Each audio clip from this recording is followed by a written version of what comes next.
work, but if I have like a dinner engagement or going out, I'm always late. Isn't that weird? But I'm never late for work.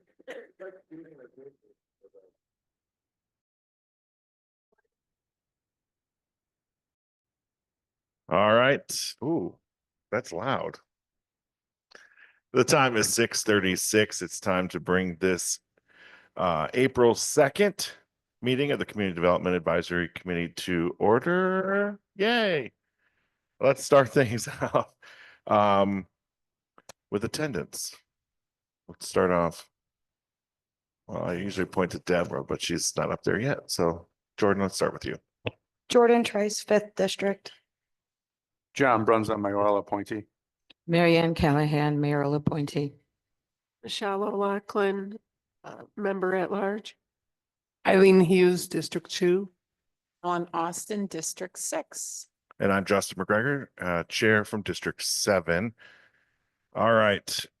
Anyone look at the minutes from the previous 2 meetings, I believe it is now?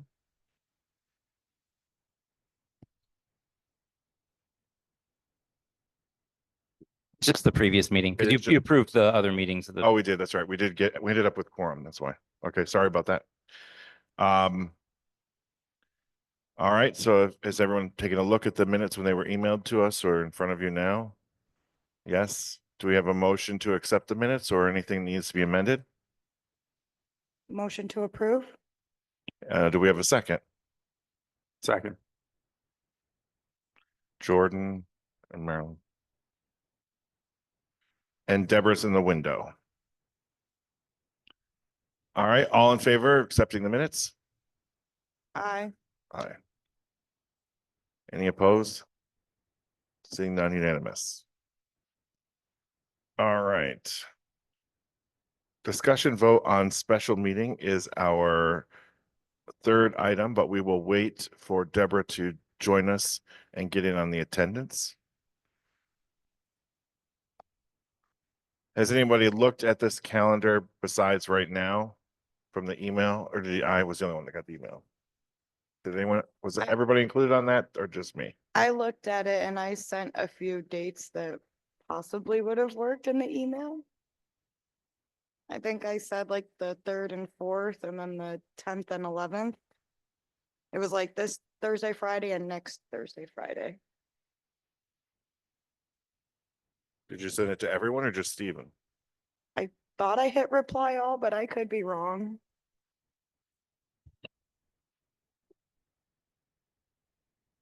Thank you for validating me.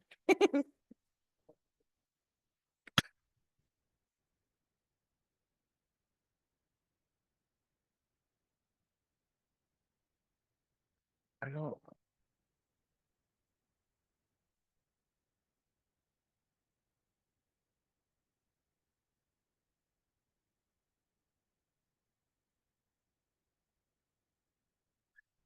Does anybody else not like the new mailbox updates on iPhone if you have an iPhone? Because I never know what I'm looking at or how to find stuff anymore. I don't have that.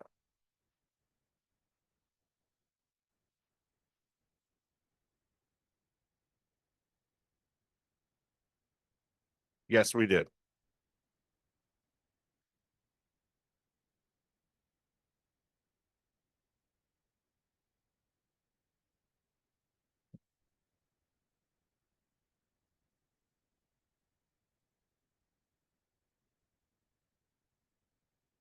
Good evening, Deborah.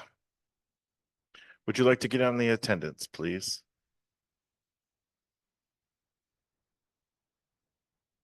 Deborah Hogan, mayoral appointee. Thank you. All right, so now Deborah's in on our attendance. Our third discussion item on the agenda for today is discussion and vote on a special meeting. Did you by chance see the calendar and look at it in advance? I'm available any evening. Okay. So Jordan's date repeat, please. Okay, in my email, I said, what about the 3rd or the 4th, or alternatively, the 10th or the 11th? All 4 days are good for me, even though I'm not thrilled about doing it on a Friday. That was what I said in the email. What was the date of that? March 25th was the day I sent the email. I don't have that.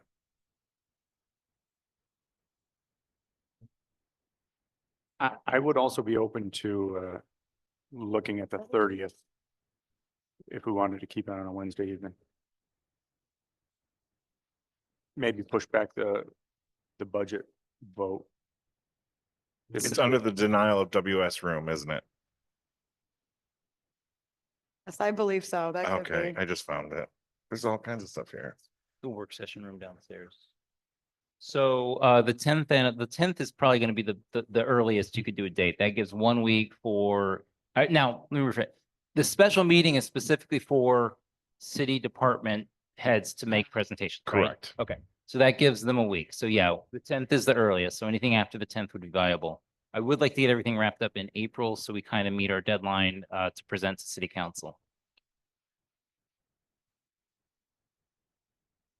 Obviously, the 18th out. Well, everyone seems, and the email seems to be the 10th or 11th, correct? The 11th is what, a Friday? Thursday? The 10th, That's okay. Yeah. that's discussion, fine. For me. 10th, Yeah, Thursday, the 10th, Deborah, that's a thumbs up. Yes, okay. All right, so I'm going to, as chair, advise Stephen to reserve the room for 6:30 on the 10th, please. Trying to, do you need a vote for that? Because you can schedule special meetings. I don't know if you need a vote for that, so I guess that's fine. Okay, are you just needing one meeting? Because there's generally about 8 department heads, or do you want to only invite certain department heads? Typically, it's code enforcement, DPW, the mayor's office, planning, housing, parks department, BLDC. Maybe it's just 7. Oh, police, yeah, police. Can we do all 8 in one session? If we're determined. Yes, yes, yes. Okay, And yes, then we'd if- like to try to get them all here on one date. The 10th. A week from tomorrow. Now, if a whole bunch of departments say no, and he gets back to us saying they're unavailable on that date, do we want to schedule a different date for those departments or no? 16. Yeah, we have a regular meeting on the 16th.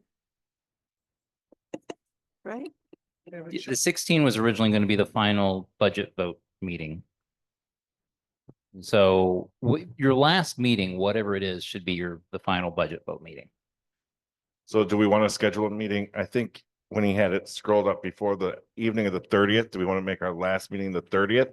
That way we have the 10th and 16th. And then the 30th is our last meeting at 6:30. It works for me.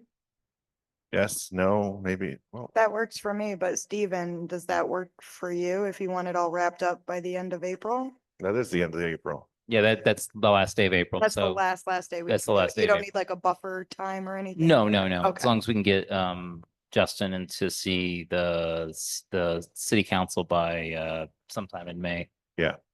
Okay. So We the rushed out of it in April last year, and then I ended up not seeing them till the second half of May anyway. That's when they scheduled me, so.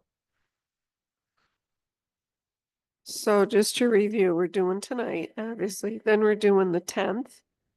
We're doing the 16th, and then we're doing the 30th. Correct. And the 30th will be the final budget vote, correct? Final vote. Everybody put the 30th on your calendar. That is our final vote day. You know what that means? Pizza. Pizza, yes. I was gonna say a 3-hour Wings. meeting.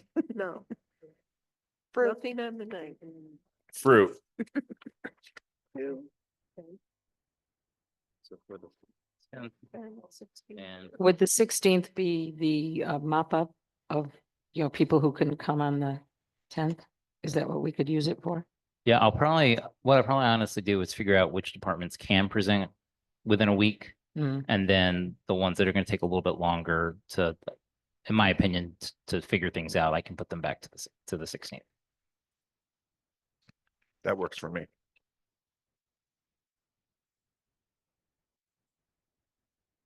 And I don't think there's enough time to do everybody on the 10th. That's like 8 department heads. Oh, they're not going to get 5. It's never just 5. Yeah, with department heads, they're going to get grilled and yelled at and stuff like that. So it usually takes about 20, 25 minutes per department. So.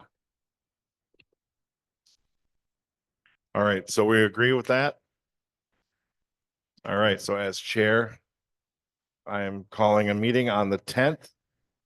We're going to continue with our scheduled meeting on the 16th, and I'm calling a meeting on the 30th at 6:30 p.m. here in Chambers.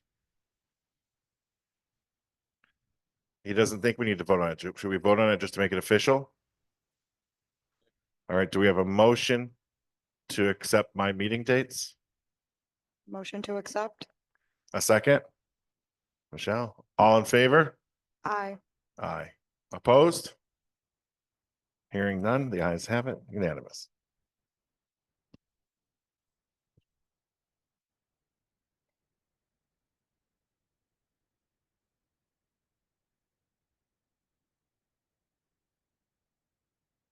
All right, so now our 4th discussion point is listed as consolidated plan goal discussion. So if everyone remembers, this is a consolidated plan year, which is the 5-year plan, including the action plan for next year as well. The consolidated plan is basically just a 5-year action plan. Part of that is to come up with goals that we try to seek. Now, this can be sort of a broad general goals, but it can be very specific too. So for example, if you said we want to rehab 20 houses in 5 years, that's a very specific goal with very specific metrics. You could also say we want to increase the quality of homeowner occupied housing stock. It doesn't necessarily need to have a specific goal, but it can still be vague and still be useful. Now, in the past, what we've generally done is we've taken the budgets and reversed engineered to figure out what goals those fall under. And I don't think that's a good plan, even though we've done in the past. I think what's really good is to have specific goals or vague goals, like I said, and prioritize them to figure out what we're going to do. This can also be goals that target a geographic area. For example, you could say one of our goals is to put X amount of dollars in funding into north of Maine, south side, something like that. So I spoke about this at the beginning of the year. I said, make sure you talk to constituents, roll it over your heads, come up with ideas. So now is the time to do our goals. Currently, our goals basically mimic our so it's like increase housing, combat homelessness, decrease crime and blight, improve healthcare access, some other things too. So it's up to you. Now, if I feel that a goal that what projects you guys end up identifying to fund as of the action plan don't fall under a goal, I will bring that back to you and we'll say, okay, let's do this. But it's a good idea to have the goals now. Maybe a vote, but we can do a vote at the last budget meeting to determine if those goals actually meet what you want to get funded. So I turn it over to you guys. All right. So our 5-year plan, does anyone have any input on what they would like to see our goals be for that 5-year plan?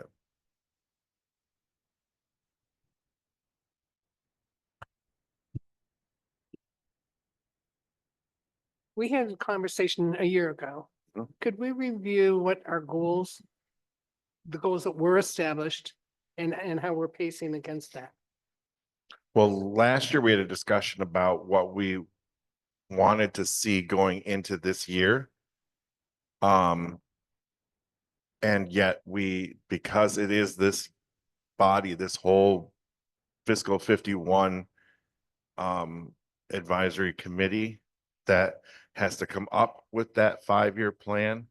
This is us beginning this phase to actually put down on paper what those goals will be, so that by the time we vote on our budget, we also vote on the 5-year plan, correct? Yes, okay. So we did have those discussions back in August about how we wanted things to progress. I think we've had some curveballs thrown at us somewhat this spring. But we still, need to come up with how we want to make the biggest impact. And I guess that's our goals, how we can make the biggest impact, and examples, specifics of that. Yes, Deborah. I've been giving a lot of thought to this, and for me to stabilize and secure our seniors, whether it be recreation opportunities through our, it's in the first ward, the senior center, housing opportunities for them. We also need to take care of our homeowners who are our tax base. What do you mean by take care of? In regards to opportunities, whether it be funding, it's traditionally gone through First Ward Action Council for senior repairs. There's a targeted grant program. I'm not sure if this is through the state, but it's helping to rehab houses in the 13904 and 13905 districts. Zip code districts.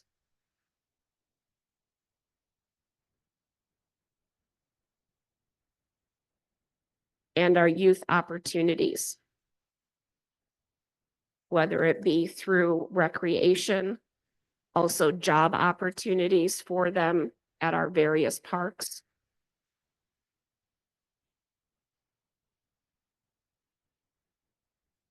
And while housing, and I believe the term is houseless individuals, has captured our attention, I think we have forgotten a bit about this. What also about small business as well? Maybe putting more funding into the mayor's, there's the competition for small business owners. In fact, one of our former fellow commissioners, Jacob Coupon, with his concrete, that was a competition plant. I had an opportunity, which was fabulous this year. The BLDC, as part of that program, is having a YouTube series on marketing, and it was with Kraft. They're in the station 45s. They're a small business and they provide marketing services, and they were a past winner. They were giving tutorials on that. I thought that was a fabulous use that anyone could access, and maybe more partnerships with Kaufman Business Center through BU for our small business who are existing, as well as budding entrepreneurs.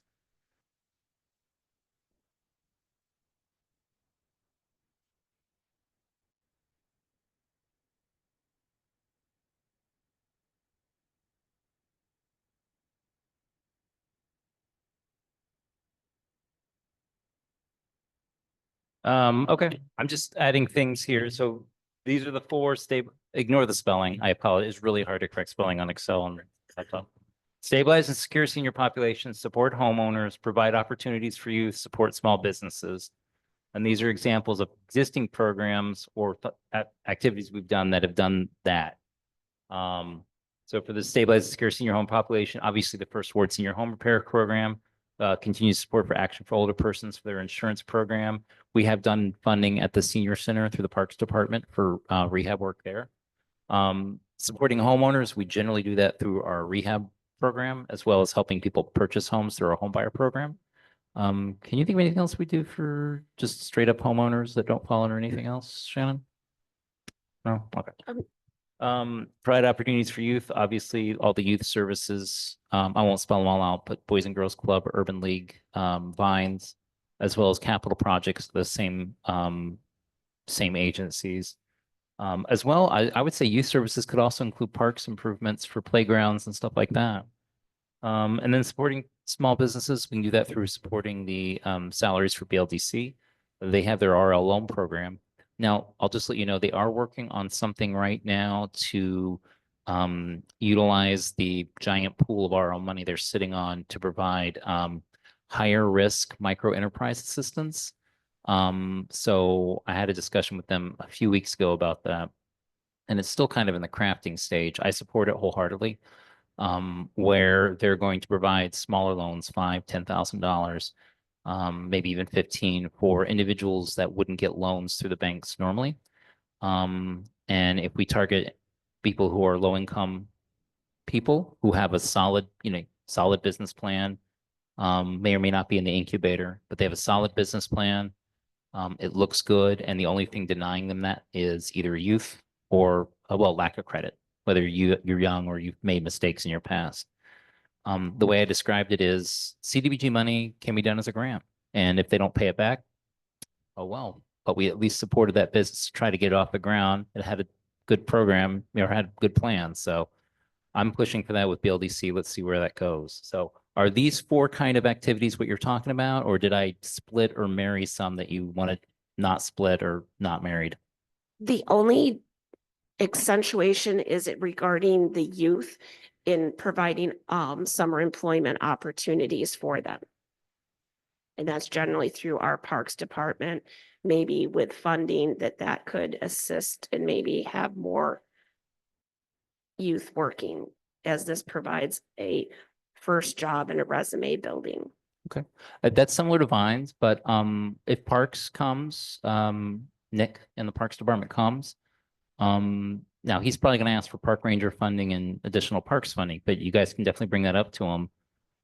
It is potentially an eligible expense. The only issue is it falls under service money, and the service money is capped. So that's the only issue with that. Unless the kids are being used, I'll caveat there. If the kids are being used on like a capital project, like they're teaching, a bunch of kids are being paid to help install, I don't know, rehab a bathroom or install a new playground. I think that fall under capital projects. So that's potentially a way around that, but that's got liability issues and stuff like that, whether they do or do not want to do that. But just employing kids at the parks would definitely be counted as service programs. That makes sense? Okay, just checking. But I added it.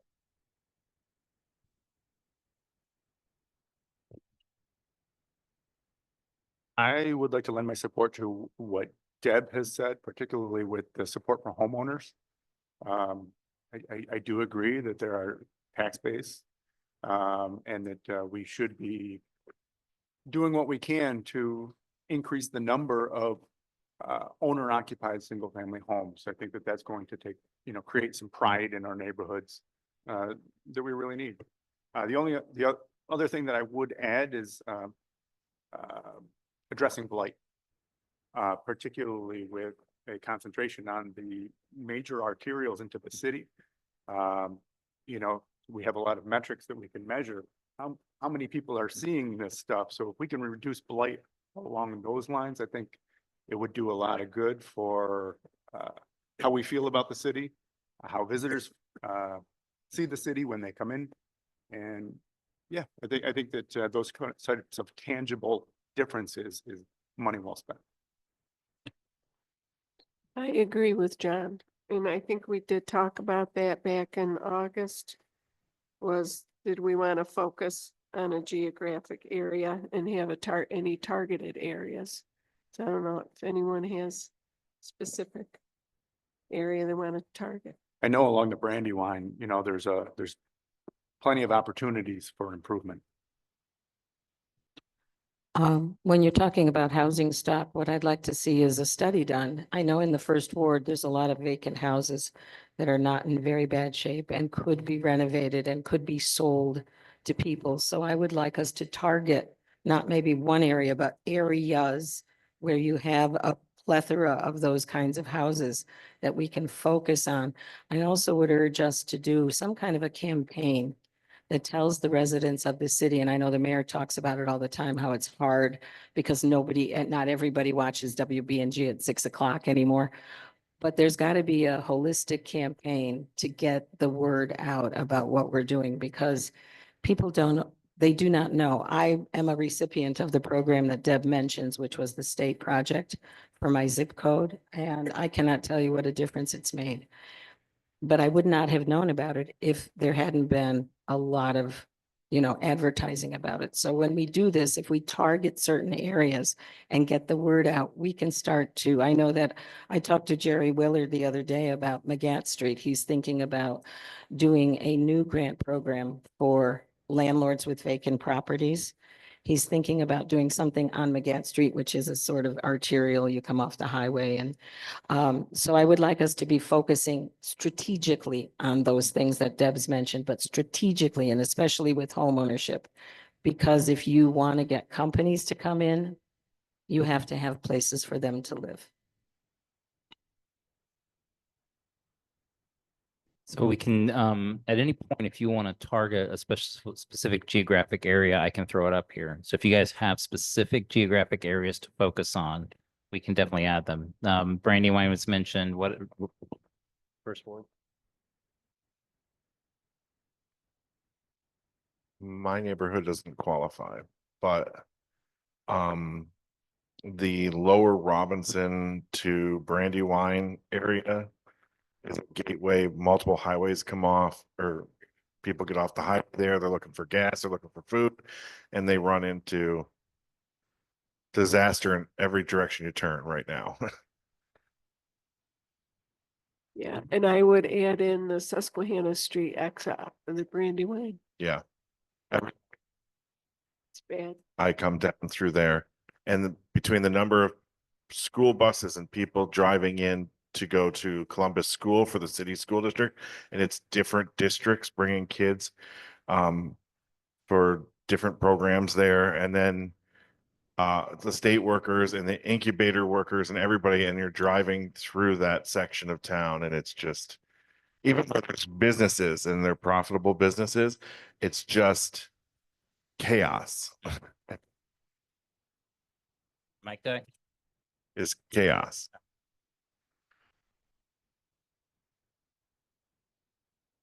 Now, we don't have to worry about prioritizing these or putting them in any order right now. So a lot of this is just spitballing, and then we'll figure out if we can merge some stuff together.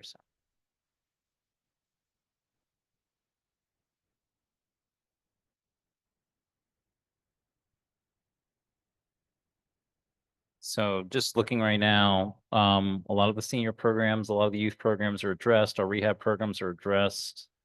What we don't have in here is anything regarding homelessness. What we don't have here is other things like general parks improvements, unless we do want to qualify those under youth.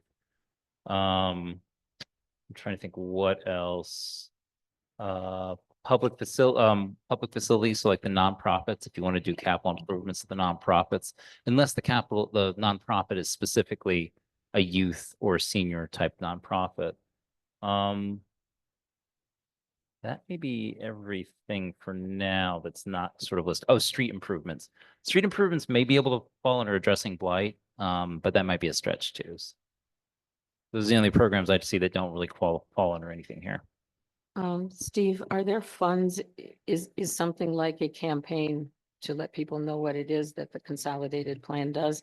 Is that something that block grant money can take, or is it something the city should work on? It is eligible under admin. Unfortunately, at this point, it would be, I mean, we've kind of done that. We've had public hearings. We'll have Oh, another public I'm hearing. talking about, broadly that I get it in my mailbox all the time Oh. when I'm, or getting it out to the groups that speak to people like our First Ward, Oh, okay. Neighborhood Watch. If there was a campaign where you had some materials. You're talking about like sort of after the fact, when the Yeah, well, comp plan's I'm done. talking, yeah, about informing the city what we're doing because we don't communicate very well. Yeah, I mean, We can certainly do that. It does go up on the city website. It is available for viewing in the library and something like that. But you have I- to also look at your residents. A lot of the residents Yeah. don't do those kinds of things. So we certainly could do a marketing thing on that. I like it.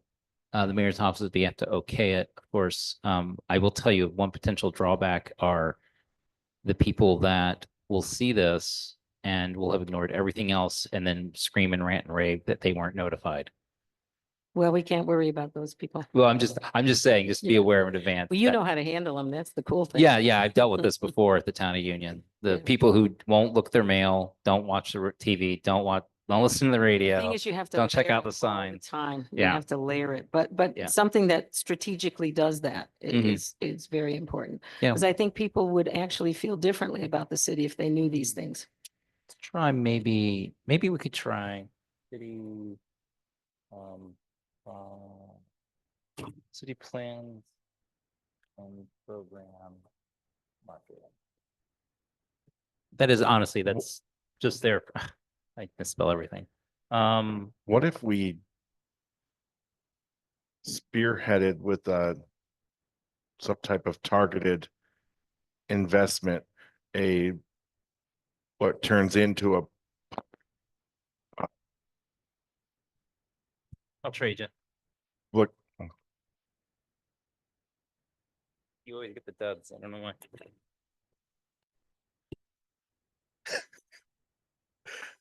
a public-private partnership type deal where we plant the seed and it goes from an initial campaign, whether it be social media, a media blitz by the city that the TV and radio stations cover, that community groups can latch on to take pride in Binghamton. And it goes back to our improvements of the streets and the neighborhoods and addressing blight and garbage and trash right down through, that gets people involved. You know, Says- monthly litter pickup days that are more than just one community group, but that the city promotes, like, or you know, something that it's not continual investment of our funds, but that gets started with an investment of some of our funds, but then steamrolls down the hill with community support. I think that definitely falls under city plans and program marketing. Okay. If the mayor is cool with it, he may want to expand on that, but I do like that. I know BLDC would probably want to step in and do something as well, because they do a lot of marketing as well, letting businesses at least know. So sort of grandiose. We kind of sort of do this already with code enforcement. So when code enforcement goes to a house, they're supposed to, I know some people have said that they don't, but they're supposed to, each time they encounter a household, whether it's a renter or an owner or even a squatter, they're supposed to hand them a pamphlet with resources. And it's a small pamphlet. It's not too detailed, but it's like call 211, call the city for these programs, call these various homeless agencies if you're homeless. So we do that for some of our programs because HUD requires us to do that. So we kind of have something like that now, and it is in your face. People get handed that sheet. Whether they crumple it up and throw it out, I don't know.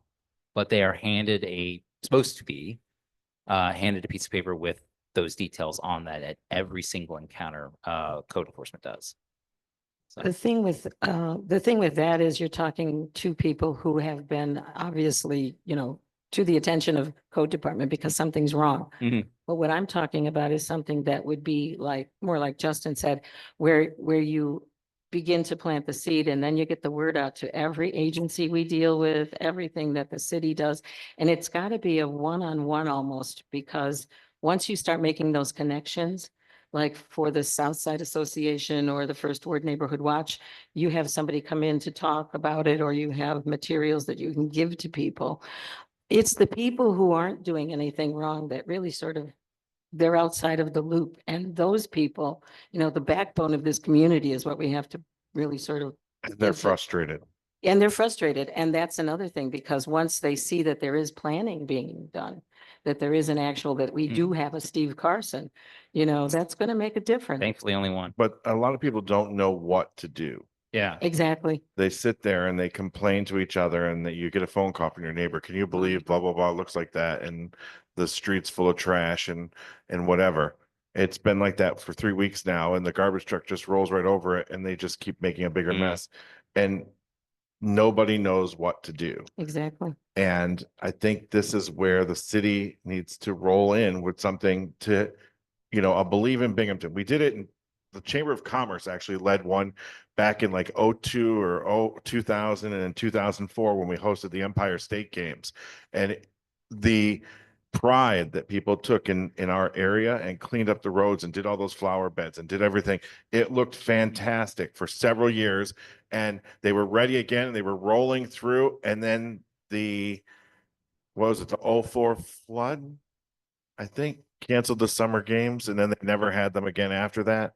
The state canceled them for budgetary purposes after the flood canceled them here. And that was that. Mhm. And all the pride just kind of stopped, and it's been a slow decline since. Yeah. I mean, So that's 20 years now. I renamed it Binghamton Pride, because that's sort of, well, that could, You that'd might- be good. you might wanna get that Yeah, one yeah, let's off change that. there. You're right, you're right. Yeah, I just realized that. Okay. That could Pride be, in Binghamton. that could be deceived as DEI. So Yeah, let's yeah. not do that. Okay, Justin, here's a thing. Yep. Isn't that why we have council people? On each side of town. So when your residents have complaints and stuff, they go to them and they come here and things and they discuss it supposedly. Yeah, they do I mean, that. that's, I mean, when I sat on city council, 50, You don't get an extra one. You only get one replacement every. it's me. listen, 50 to 60 calls a I- week, I know, but John was a councilman. there's every nothing night, else to do. Like And like. I report it and it goes. Wow. That's why when the department's in here, every year I drill them. I mean, and like people that own businesses in the area, pick up your mess. Yeah. Like outside your business, it does help. There's businesses that are a mess, like even Conklin Ave between Relief Pitcher all the way up that Crowley's area is a mess where they shut down. Mhm. And they just throw garbage. It's crazy. I mean, I don't know,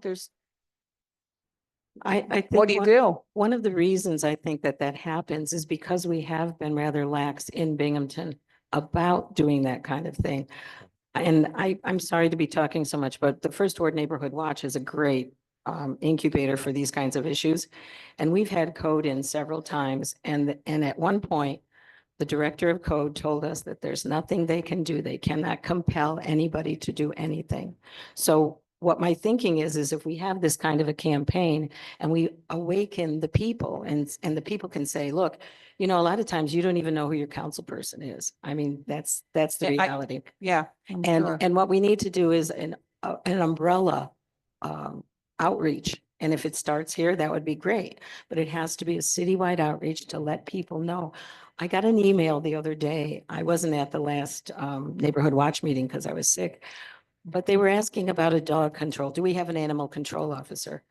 Not only do we have one, but the information about numbers to reach the police and all that is on the bottom of our newsletter. It's been that way for the last 2 years. And they still didn't know. So it's a layering kind of thing. You got to get people started, Trust and me, this may be a yeah. way. We know there's an animal control. I mean, I do because. No, but what call I'm her all saying the is time. the members of my neighborhood watch, where we talk about it all the time, we're still asking the person who is running the meeting, do we have an animal control officer? Because the information doesn't sink in. So how do you create And they a have a layer? nice new vehicle. How do you get That's a what's there. layered approach that really makes a difference? That's the. I think part of it is, I'm trying to tap on this lightly without sounding. Just do it. Do you need me to turn off the recording? No, Okay, no. all right. Okay, so the city of Binghamton got these brand new garbage cans throughout downtown Binghamton. And they took the ones that were there and noticed there's less trash downtown now that there's garbage cans. There is less trash blowing around. They took the garbage cans that were there and moved them down the street. So there was one here on Holly near the incubator, and there's one on Court Street over by the veterans, but they have no lids. So they put a plastic bag in this metal wire mesh thing. I'm driving along Holly Street after work one night and the wind blows and the whole bag went upside down, was hung on by the top of the bin, and all the garbage that was in the bin was now blowing across Holly Street and on top of part of my car and everything. And I was like, that's nice. But it's stuff like that. It's like, even when people do take the time, a lot of places there are no garbage cans. So how long is somebody going to hold on to a piece of garbage before they, businesses don't put them out anymore? The city doesn't have them. And then when they do have them and people actually utilize them, the garbage blows out of them because there's no lid on the top of it. I mean, you go to New York City and the garbage can, they have the handles and you pull and you drop your stuff in. I know those are expensive, but the city has a garbage problem with it blowing around. And I think it's a serious lack of garbage cans everywhere. Every business district in the city, whether it's the south side, the east side, Clinton Street, the west side through the parts with the fast food joints, there's a serious lack of garbage cans for people who are walking along. And there's a growing population in Binghamton who don't have cars, who are walking along those sidewalks with their food and stuff, and then just dropping it when they're done with it. And even in their cars, tossing it out the window at the lights. We have our East Side Cleanup Association. And when we clean up at every light along Court Street, there's just probably 75 feet of trash right along near every light. And it's because they sit there and the light turns red and they throw their trash out the window. Do you think it's because the Binghamton garbage bags are $10 now for 5 when they used to be $5 for 5? Not that I buy them. I'm just saying I hear people complaining and they're just dumping their garbage everywhere. We get bags of garbage dumped in John's business parking lot every week, all over the place. Bags of garbage are one thing, but these are just individual cups, cigarette packs. These aren't things people are worrying about a blue bag for. These are things they're walking along and then just discarding. And it's just, we don't have the cans. We don't promote a clean city. New York City at least has signs up, please be clean and whatever. I just don't see that in Binghamton. Yes, Deborah. I'd like to follow up with our last 3 speakers. What that was that you're speaking about was Project Pride, an initiative of the Broome County Chamber of Commerce. Mhm. And what that might be flipped, and Steve, help us conceptualize this. If we were to have a town gown relationship with Binghamton University, whether it be credit or a paid position, would we be able to have a marketing major student and this create like a little department where Binghamton, my town, we, taking pride, advertising, promoting various initiatives, whether it be from STEP, First Word Action Council, neighborhood associations, neighborhood watch meetings, that it could come from this. And encapsulate, promote like your East Side cleanup days. I know there's a group on the South Side, First Ward. Something that a town gown that they could have funding for, whether stipend, something. And because they're much more media savvy and maybe be able to work with the mayor's office, that they're on, channel 12, like the community program that's I think 2 to 3. They're on PBS, they're on WMBF, the various entities. Mhm. Just an idea and help encapsulate and promote what you're speaking of. Yep, that falls under planning, which planning and admin are capped at 20%, although we don't generally breach those. That was probably something that the LDC and the planning department could work together with. It would likely be a bid process, or, because there are marketing firms out there that would like to apply. We could try to reach out to the university. I'm just trying to think of the bidding wise, cost wise, if the university would probably still have to bid against marketing unless one of the departments at the university wanted to do it free. And then just we cover the costs of like media outreach, advertisements, stuff like that. So yeah, that's all possible. That's totally doable. It just falls under planning / admin, which is capped. Steve, in order to keep the costs down, maybe what you can do, and I may be rather naive about this, but if you went to the university and also the school district and said, do you have any bright young minds that would like to work on a project that would benefit the city? And also, if you would include not only regular marketing approaches, which are mostly social media these days, Mhm. but what other opportunities are there? Because people in my neighborhood, I know they're not social media savvy. So what we need to do is a very sort of targeted program that really works for Binghamton, and getting the university to volunteer some talent as well as the school district is another thing that you can promote. Look at this community working together. And it wouldn't cost, it doesn't have to cost a lot Yeah. of money. Volunteer wise, the volunteer wise could be relatively inexpensive. But knowing with what my wife does, I know that generally what you're going to want to do is you want to do a radio blitz, you want to do TV ads, you want to and newspaper ads, obviously. You would still probably do some social media, Facebook, TikTok, Twitter, Blue Sky. All those are still used by people for your broadest outreach. That's where a marketing firm or specialist in marketing would excel. They would know exactly how to do that. Yeah. Well, I mean, a marketing firm that we hire would probably be local, but you're talking about procurement. If we have to spend money, we have to bid it, if that makes sense. We can get volunteers, certainly. And this is the last thing I say, I promise, is a lot of times you have an older generation. I mean, I know that people my age and even a little bit younger than my age, we don't really resonate with that kind of stuff. So what needs to be done is a holistic approach. And that's what we've lacked. I hear people all the time talking about the social media outreach, Mhm.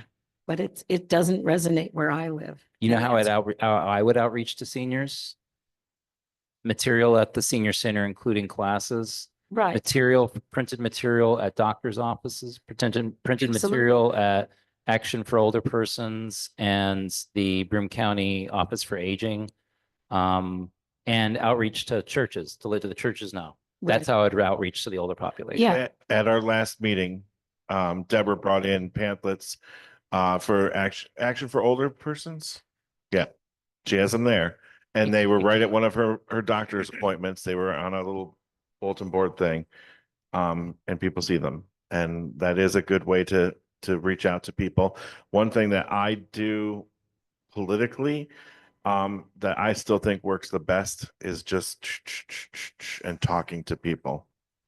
And that's where volunteer work would help. But then again, the moment we have to pay for anything is where it starts going into like, you have to follow procurement, city procurement, HUD requirements for procurement. So, Right, but if we get that public partnership with community groups, yeah. it's those community groups in each of these communities that will help get the message out.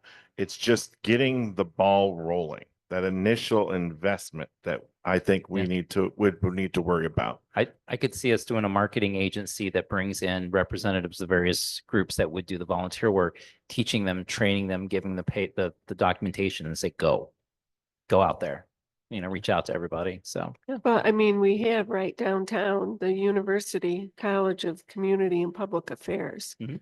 So you would think that that would be a good resource. I can say this as a former grad student. The student volunteers are good up until they're not good. So that's the only problem with the student. They're It good depends- until they have a grade. Yeah, it depends up until like the time of year you get them. I think generally probably the fall is the best time to get them. So they're not like dealing with or I'd say no, fall's probably the best because it's gonna be too cold because they're really busy in the late spring and the kids from the school would be the same way. There's certain times of year they're good. No, I mean, as far as tapping into them is for ideas for Oh, yeah. community campaign. Yeah. Not necessarily door to door. And the university's communications and marketing department on their website, they are soliciting, they want people to submit project ideas Turn your creative ideas into reality, whether it's an event, a new program, a website update, a social media campaign, or beyond. Our staff will work with you to get the best results. I mean, beautification for the city and pride in the city, I think would be a great campaign for them because it would increase visibility for the university as well.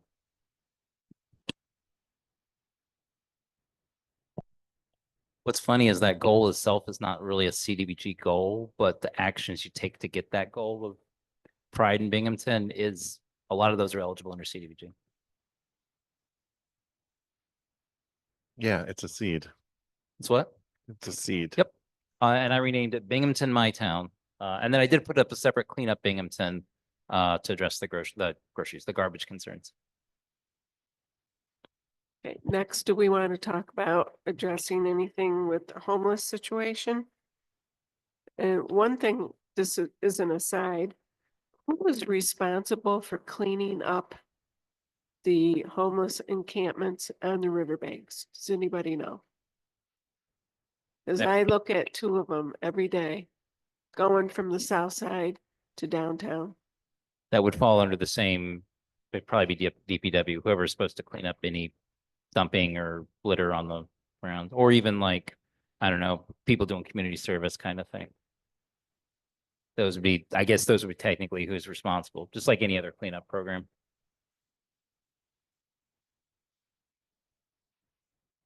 Do we want to put anything in our 5-year plan about homelessness?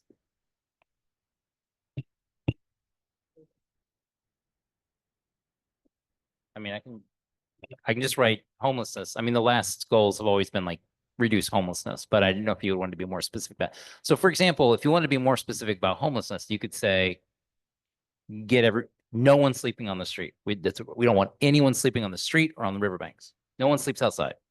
You're gonna, that's kind of a way you could address that if you wanted to call it a goal, or something similar to that.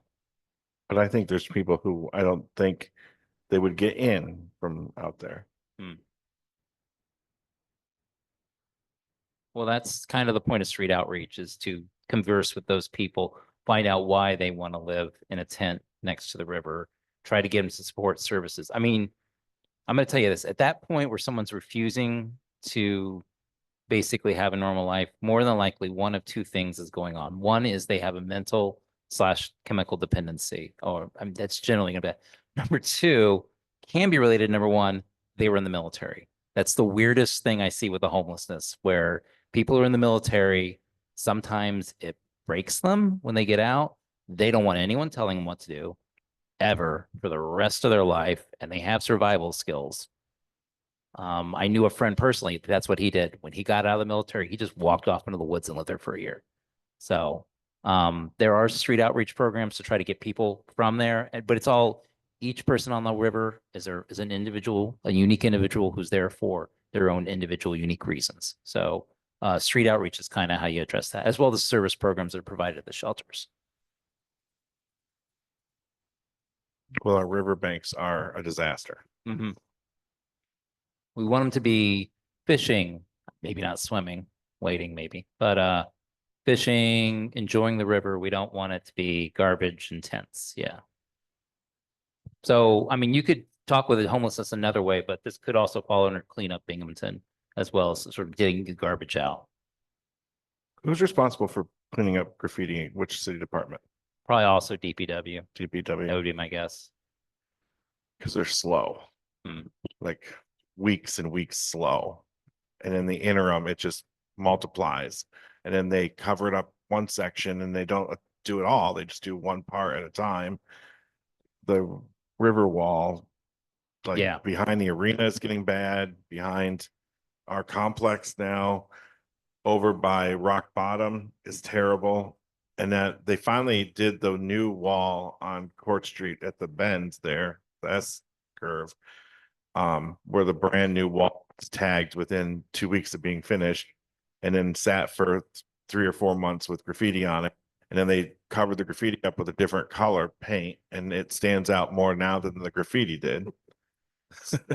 So I don't know if you were here for the one meeting where I talked about it. One goal it's not a goal, but one way of addressing that is to pay for murals. Yeah, Yeah. I was Or thinking get about- volunteers to do murals, because there's this thing about tag is there's a respect towards art. It's generally not tagged. Now, there may be kids that still go out and deface things. That's true. But it's gonna sound weird. Graffiti and graffiti artist mine is not defacement. It's tagging for the thrill of it, but generally, they don't touch artwork. It's a weird thing. So the most visible areas you could, and that's totally CDBG eligible, is to put money into murals art, on yeah. highly visible areas to reduce graffiti in highly visible areas. Sorry. Sorry, the sun just set. All right. For me, I would like to see working with like Family Enrichment Network where people are possibly being evicted, whether it be for utilities or back in rent, there's a medical. They really work with people Mhm. so they're not becoming our riverbank residents. So for me, funding to prevent them going out, I think is very worthwhile.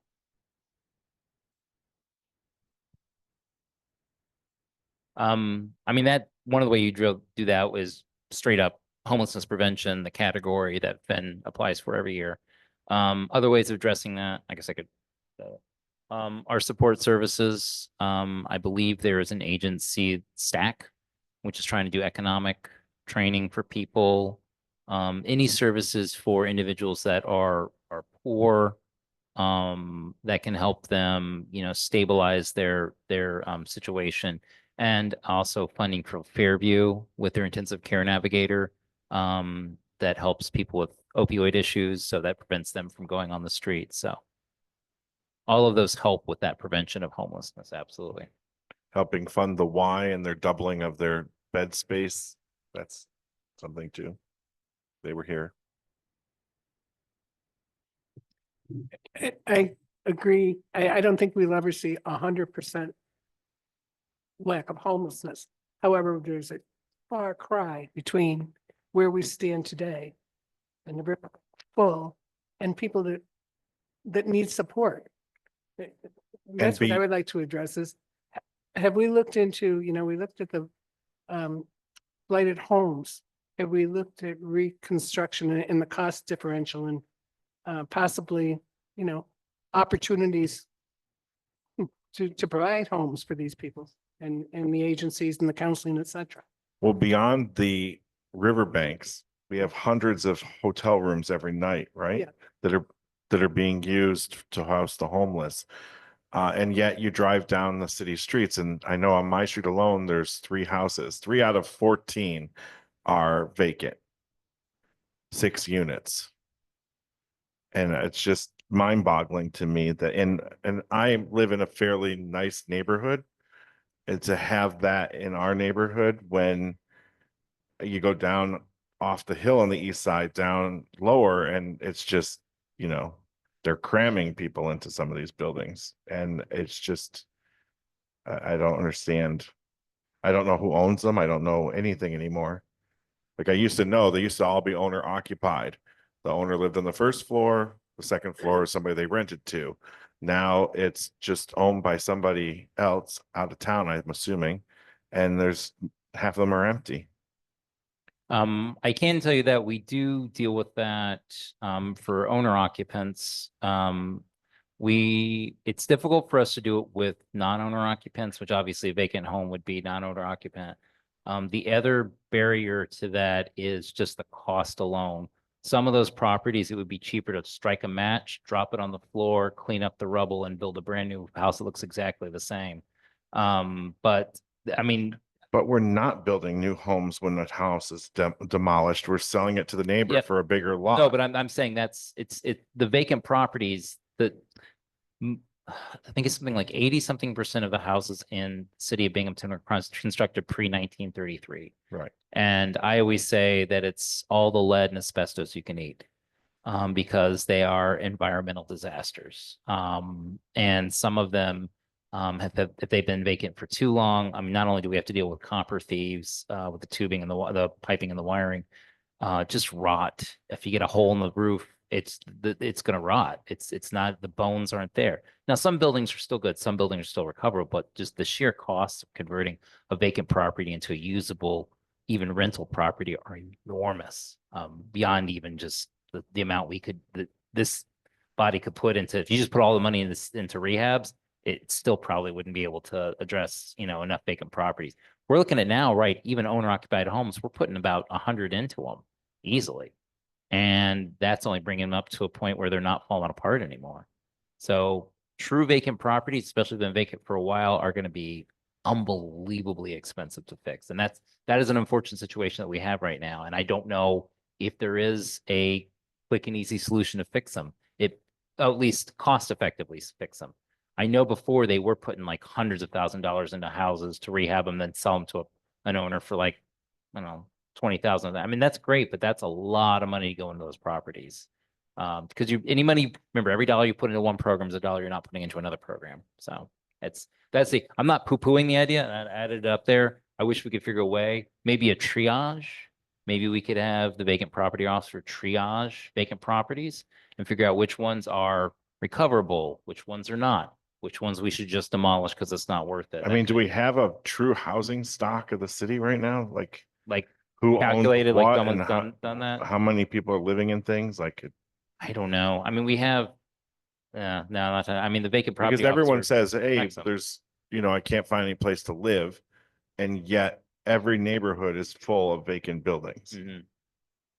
Now, the buildings in my neighborhood aren't dilapidated. Yeah. They're just, the owner died, the renter upstairs moved out, and the building sits empty. Yeah. Because, we have an aging population and they owned these homes. Well, who owns them now? Like, why are Well- they just sitting there? Well, if they're vacant, more than likely either the owner of record has not changed, or a company bought it up and hasn't done anything with it. This is the whole dentist from downstate kind of situation you got to worry about. So maybe it's something we can do is try to connect people try to find the vacant properties and try to connect them to people to purchase. But again, if the building is going to cost a lot of money to rehab to get it up to stay into a usable condition, the longer they're vacant, the more it costs to rehab them, if that makes sense. So it's, as I said, there's no quick and easy solution. The land bank is sort of branching out now, and instead of putting $100,000 in a house that they sell for 70, they're now looking at doing smaller projects and doing more of them. So maybe partnering with people like that, because there is a problem with vacant properties in this city. There's a vacant property next to me that drug dealers are coming and they're using, and there's no way, and I've been with the mayor's office, and there's no way that they can do that because the owner has dementias in a nursing home and his family wants nothing to do with the property. So the property sits there and bad people come in. So there's a hole there. What can we do? What can block grant money do to help rectify the situation? And I think that's what we're talking about right now. I mean, right off the bat, what block grant money could be used for, could be purchase and rehab of a home to be occupied by an owner. We could. But that's probably, depending on the status of the property, between $50,000 and $150,000 to $200,000 per property. Correct. And you have to bring, well, CDBG doesn't technically have to bring everything to code, but we should. But yeah, arrest degradation, arrest the blight, arrest whatever's causing the problems. Some houses, we have seen properties that are almost you can move into them, that we've seen that are vacant, and we've seen ones that are not even close. So it's not every vacant property is the same. And I guess, like I said, maybe one thing is to triage them, figure out which properties are salvageable and which ones are not. And I put vacant inventory up there, and maybe it's something we can talk with. If Chris shows up for code enforcement in the next couple of meetings, you guys could ask him, does vacant property officers under his purview now?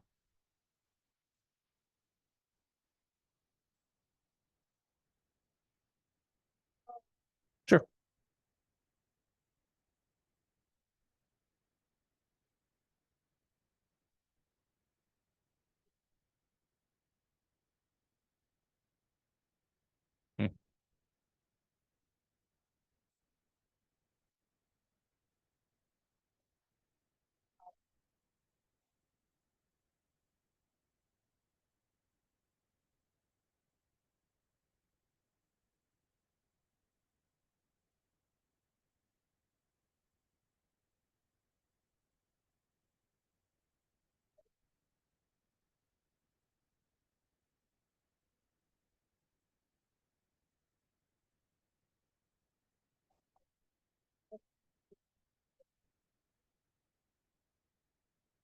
I think we've addressed that before through the a goal of like health in general, but it can also fall under ending homelessness. Again, you know, a large portion of the homeless are, especially the chronic homeless, have some sort of mental or chemical issue.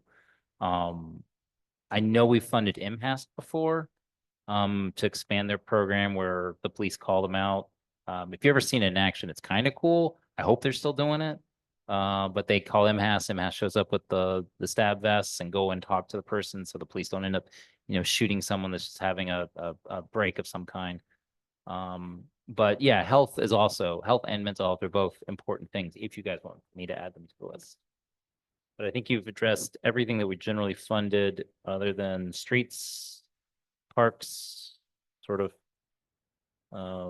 any sort of mental health things not been addressed. Although some of those fall under like senior home repair or action for older persons or first blah, blah, blah, blah, blah, Fairview.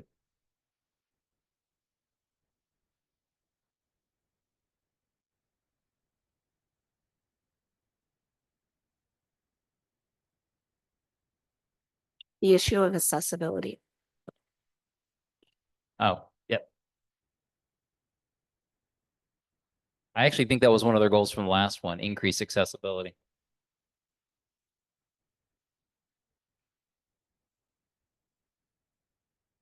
How did I put in the wrong one?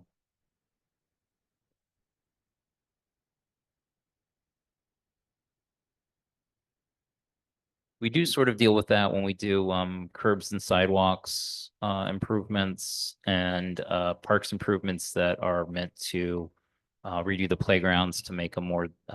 They used to do the 5R. They've moved away from 5R to that weird rubber matting. So the like wheelchairs can get out on the matting and the kids can play. Trying to think if we have any other accessibility issues. If Cdac wanted funding for theirs, they could do it through service funding, but Cdac hasn't applied as long as I've known.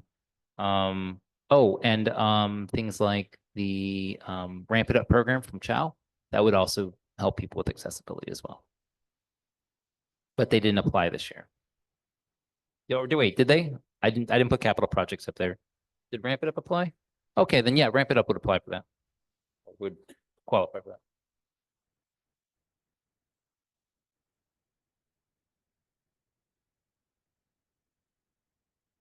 City Hall.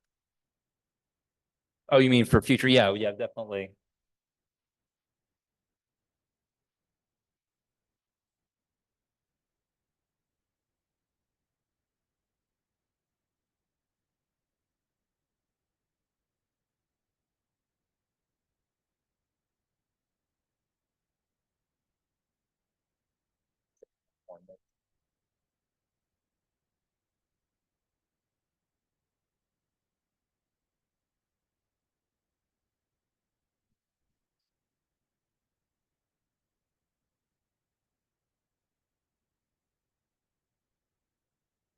This is kind of a minor / major issue.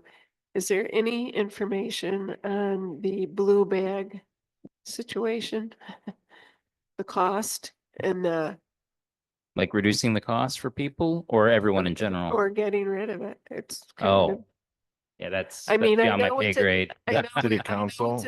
I know it's a tipping fee thing, but they're so expensive for seniors and for low income and, you know, there's no place to buy them in many places. We talked about this before, so I don't want to beat a topic to death Amazon. here, but Now, one thing we can do for that is if we wanted to fund, although no one applied this year, Chow could coordinate with the food pantries.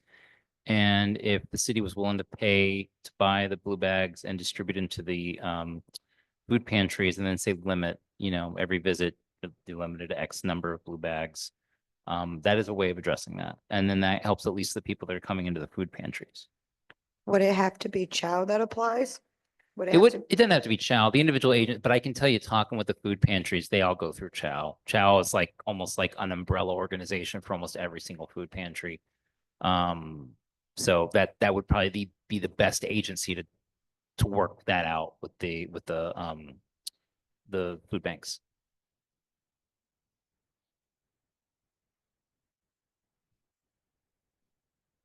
That's a good question. The only other option I think is maybe you could put them at the senior centers or Action for any of the senior center outreach things or programs. And again, limit them. I mean, the main thing you don't want is someone coming in and taking the whole role. So I mean, I guess that's a way, but that's a little bit wonkier and I think a little bit more difficult to handle because they're dealing other things as well. They're not dealing with distributing bags to people, but Actually, the senior center on Clinton Street carries the little bags. Oh, That's where I nice. get mine. okay. They And I charge? think for $25, I get a 5-month supply So they charge regular price? for the small bags. They're the Okay. small ones. That's all they carry, but those are the ones that are hard to find. And Mm. for one person or two people, they're sufficient. Yeah. But, and maybe subsidizing the cost, not necessarily That's- subsidy, because if you pay something for it, you have a value. You've invested in it. Mhm. Giving things away, they could end up being balloons for their kids, you know? Yeah. We got to be careful. Or selling them for cheaper Yeah. than the store.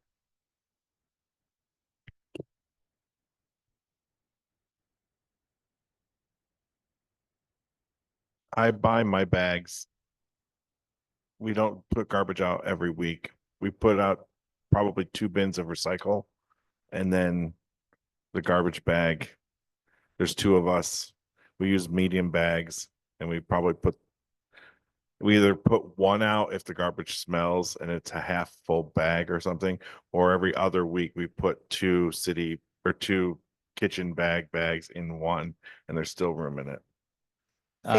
Family of 5 over here, 3 large recycling bins and 3 large garbage bags every week.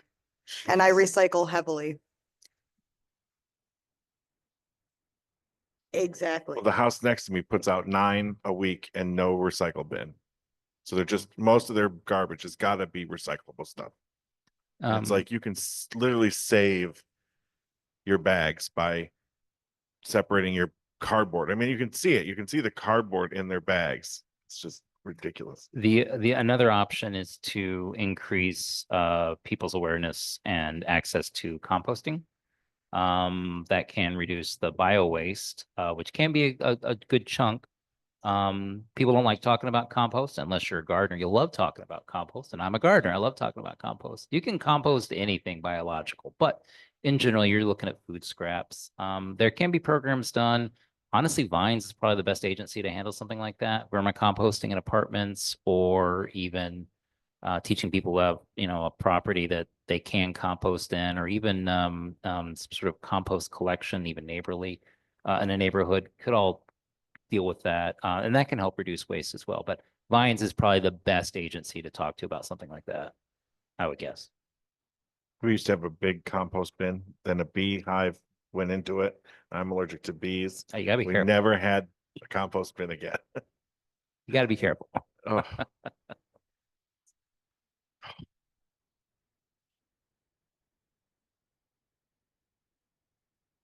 Yeah, I think you can. But I'm not sure. I think you can. I don't know. Yeah, why not?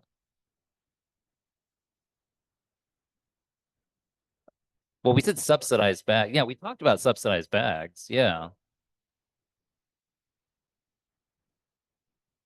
Hmm.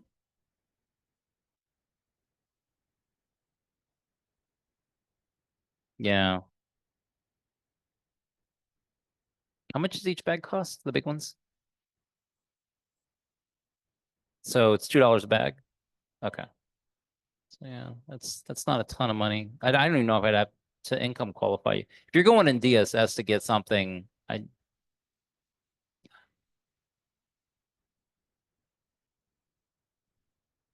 no, I'm saying like if you distributed the bags in locations like DSS, the senior center, where there's a presumption that the people using it are low income, I don't think you would have to track income. That's a big, and you know how trying to get the reports from people, I would just assume, and it's such a small cost from CDBG perspective. Yeah. Yeah. And, or subsidize it to half cost, quarter cost, something like that. Now, offsetting the costs Well- for that, I'm trying to think if it would be services or if it would fall under potentially blight reduction. Oh, this is You guys riddle me. I'll have to look up this and see if reducing the cost of bags, what does it fall under? I'll have to look it up. I wish we had one of our ex officios here because I think city council is working on something in regards to the bags and garbage in general for the city. Mhm. So I don't know if that's something we need to attack or put down as one of our major things without this summer playing out. It'd be good to reach out to them. So if they have an idea or plan to do something that needs funding. Which is why I was like, I wish. you were Yeah, here. yeah.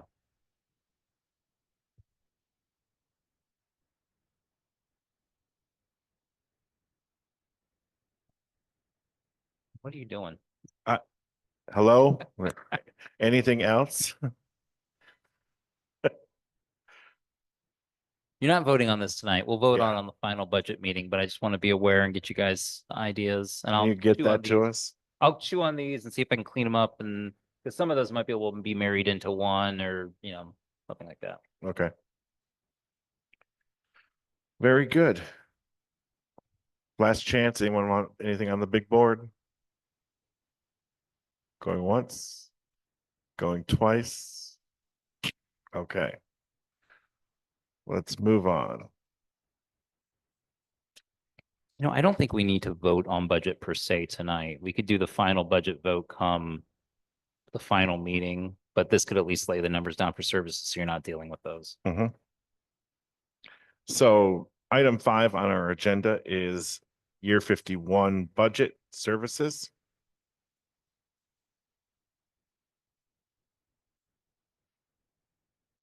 Are we okay starting with ESG? Okay, I will explain this. All right, agency, the program type, they're split into 2 different types. This is emergency shelter and street outreach. This is homelessness prevention and rapid rehousing. We only have one that falls under homelessness prevention. Oh, HMIS can fall under here. We used to have the city's HMIS budget or HMIS license fee covered here. We're no longer paying for an HMIS license fee. So, and I will tell you next year, VOA may apply for rapid rehousing. So we may have more than one agency there. So this is how much the agency is requesting. This is the salary included, and the COC has already reviewed and made a recommendation, but they really wanted to know what the salaries were that the agencies were requesting. Here's the budget they were awarded this year. Here is what the COC recommends. And then these are the notes. So in general, the COC was looking at salaries. As you can see, some of them are the same. And they funded the salaries up to the point they could maximum based off the budget that was allowed. The total budget is estimated 150,000, of which 60,000 minimum must go to essentially Finn. That's the only agency that qualifies. Here are the notes. Salaries only in all the top ones. The maximum you can spend in this category is 90 because this has got to be at least 60. 2 other things. One, if the budget comes in less, COC made a recommendation that you just reduce everything by the same percentage. So if the budget comes in 10% less, you reduce every single one of these by 10%. And then finally, if the budget comes in higher, push family enrichment network to the minimum. So 60 or 40% has to be spent on this. So you push that to the minimum, 40%, and then dump the rest into salaries for the Y because they had up to 72,000 in salary expenses and COC only recommended 35,270. So that's this screen. So COC has reviewed the applications and this is their recommendation.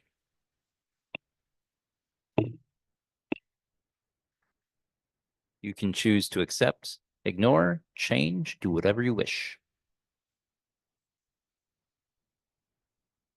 I'm inclined to accept. I do. They're in the know. Oh, another one thing I do want to point out, the YMCA was applying for this for capital improvements. Therefore, they don't really have salary expenses and the COC did not recommend funding them. So Just, I want to add that on there in case somebody really, really wanted the YMCA to be funded. We talked about homeless and helping end homelessness or getting people off the streets. And the one project that wants to double the amount of beds that they have there, we're not gonna fund. But it's the roof. You do not have to take the COC recommendation. It I is know. a recommendation to this body, just like this body makes a recommendation. But if to we the just mayor give and a city council. portion to the roof's not gonna get done. The money probably won't end up being used, and then it comes back to us unused, which is, What I was surprised they didn't apply for CDBG. That was what I honestly think they really should have applied for CDBG funding, but they said no. Okay. It would have made it easier because it's a capital project and not subject to caps. right. So any intake I saw, you suggested we accept. You're looking at me, Michelle. Here we talked about homelessness and they are saying no. They're recommending 0. But Steve, you think they would have gotten money if they applied under CDBG? Oh, I don't make those budget recommendations. You guys do. But if they did it under CDBG, it would qualify as a capital project and it's not subject to caps. Instead, the YM put a program, I think, under CDBG, when if they had reversed it and put it under ESG, it might have been easier to fund. I don't know. That was What- their choice. Steve, what efforts were made to straighten them out on that and try to steer them into? I talked to them about it and they seemed to be, that's how they wanted to do it. So Did they understand? I can't tell if anyone understands me. No one understands me 90% of the time anyway, so it's hard to tell you. Because didn't we have a problem last year with somebody applying the wrong way? I can't remember who it was. Well, maybe they didn't apply first. I thought they applied for a No, they service program. Maybe they They didn't. didn't show up. I think was our problem last year. Agencies who would show up or didn't apply. Oh, well. I can't remember. Yeah, I do remember that though. I will tell you this, if I am not completely against you guys saying, okay, this would work better under CDBG capital. Could we just move it to CDBG capital? I'm not opposed to that. Is that something we can legally do? That's a good unknown answer that I've got. Yeah, it's a strong maybe.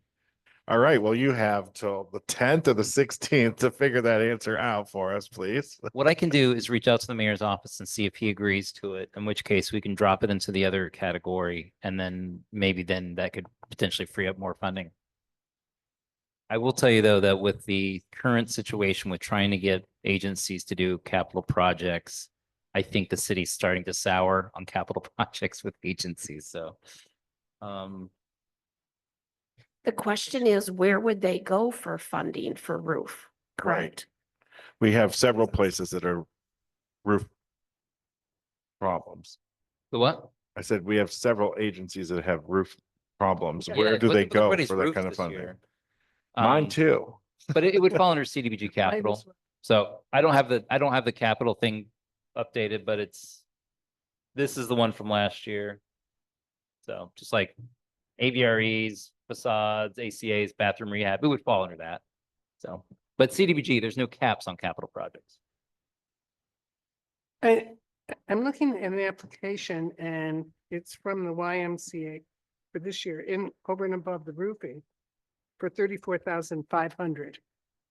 And it says, let's see, men's homeless housing code blue emergency housing programs. There was a service program? Did I miss that? Where is it at?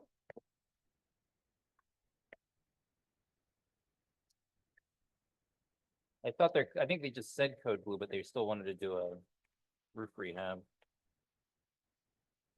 Could be wrong. Here, I can show. you. Yes, here, take Yeah, this. just look at this. Yeah, right here.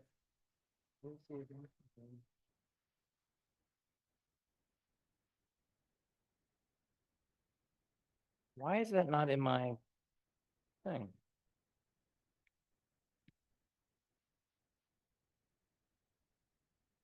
Not halfway Is that the through. very thing? about halfway through. Oh, wait. Hold on. I think I know what's going on.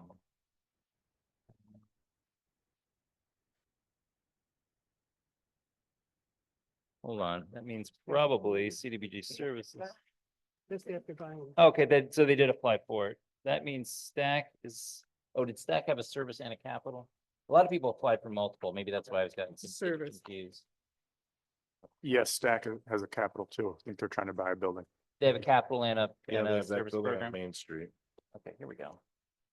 Oh, okay. So the Y did have a service program, a CDBG service program. I must have not put them here.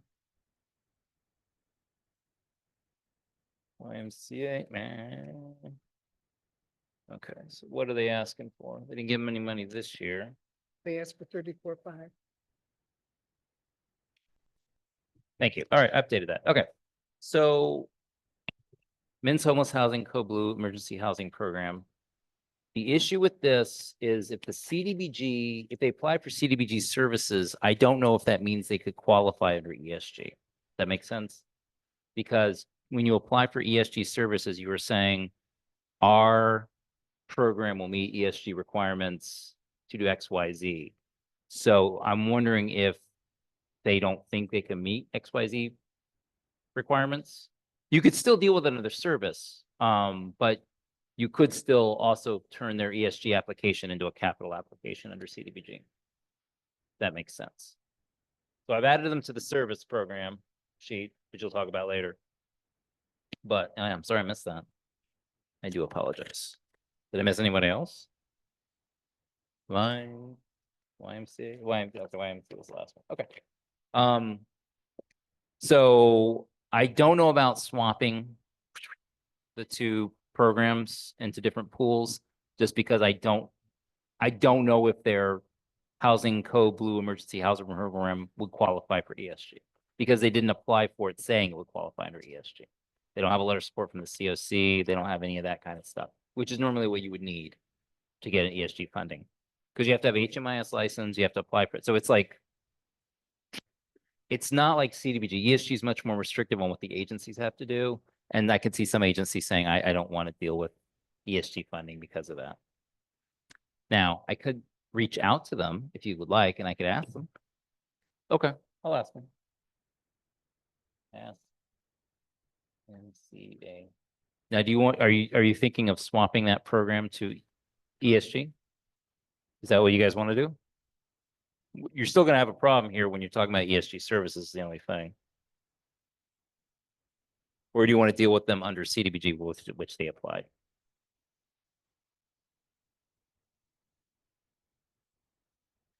Both programs could qualify under CDBG. Only the rehab program could qualify under ESG. If that makes sense. And your recommendations from the mayor was to cover what? Didn't you email that? So what? Didn't you recommend or send the email what the mayor was? Oh, what the mayor wants to fully fund under CDBG? I don't have anything back on that yet. Okay. I can tell you which ones he probably will fully fund, but. So I will ask about moving the YMCA to capital and ask the YMCA themselves, what's up? Yeah, because I think their roof project did also rely on another donor. Right, 50%. They're only asking us for 50% of the project money. And my notes indicate that that was a TBD community partner. So, would you like me to find out if the mayor's comfortable moving that to a generic CDBG capital project instead, moving it completely out of this pool? Okay. Jeez, look at the spelling. I am not a typist. Okay. Right. Now, that still means you have to make a determination on all the capital projects, including this one, just so you're aware. But I will ask the mayor. So that does address your concern. Were you the one who had the concern about who had the concern about the roof, the expansion of the beds? Somebody had a concern. Oh, were you just you? Okay. All right. I think so- it was me, right? It does show it at 50%, as John stated. Yeah. So, but you don't have to worry about tonight talking about budgeting for capital projects yet. We're gonna move it out of this pool into another pool that we'll talk about later. But I guess it comes back to, what do you guys recommend for ESG?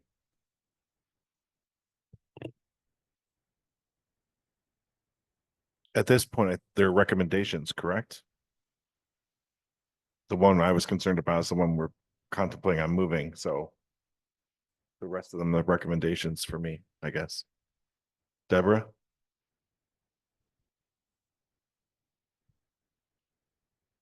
I think we just need a little bit more clarification. I'm not sure. I'm unclear. Are we voting on this part tonight? Or No, we're just discussing, because I think we need more information right. is requested by other commissioners.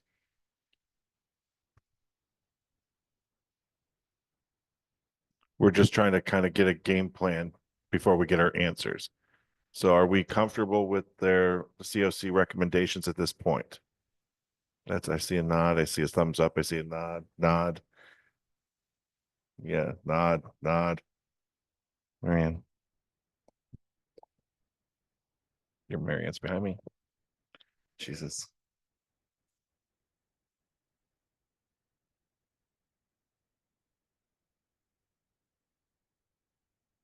Okay.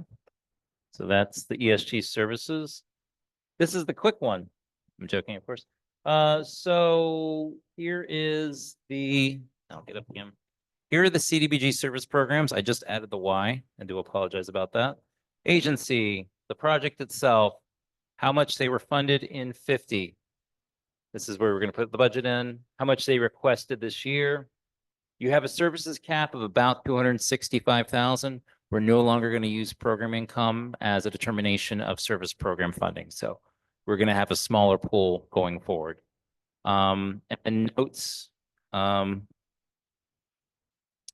already told you that there are certain programs the mayor is very likely going to want to fund fully. CARES did not apply, but they still will likely be funded by the mayor. That's the backpack giveaway program for the city schools.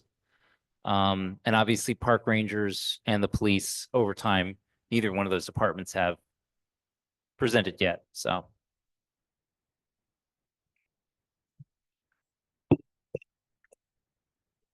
Mayor wants to fully fund.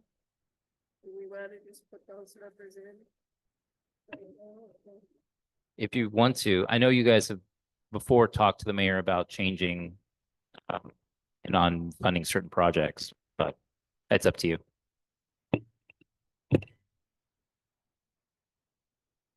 You want me to just put in the amounts now that you think? Okay. And I'll note that I've done the math. If we fully fund all the mayor's anticipated funded programs, that leaves us with a little under 70,000, 69,000. So which at the $25,000 minimum lets us fund two things.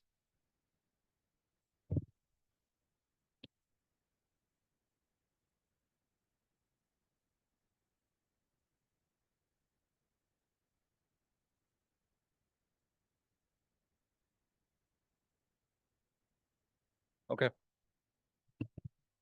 So you have, yeah, roughly, well, you have about 65 plus 15. You have about 80 to work with.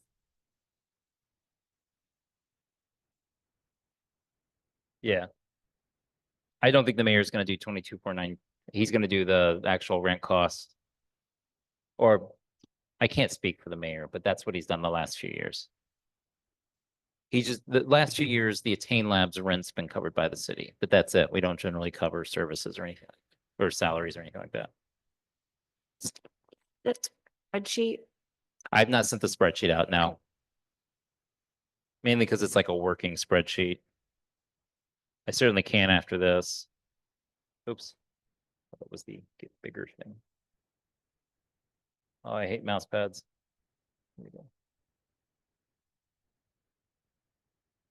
Okay, a little bit bigger. See that, Deborah? No. Might be able to scooch it a little bit more. I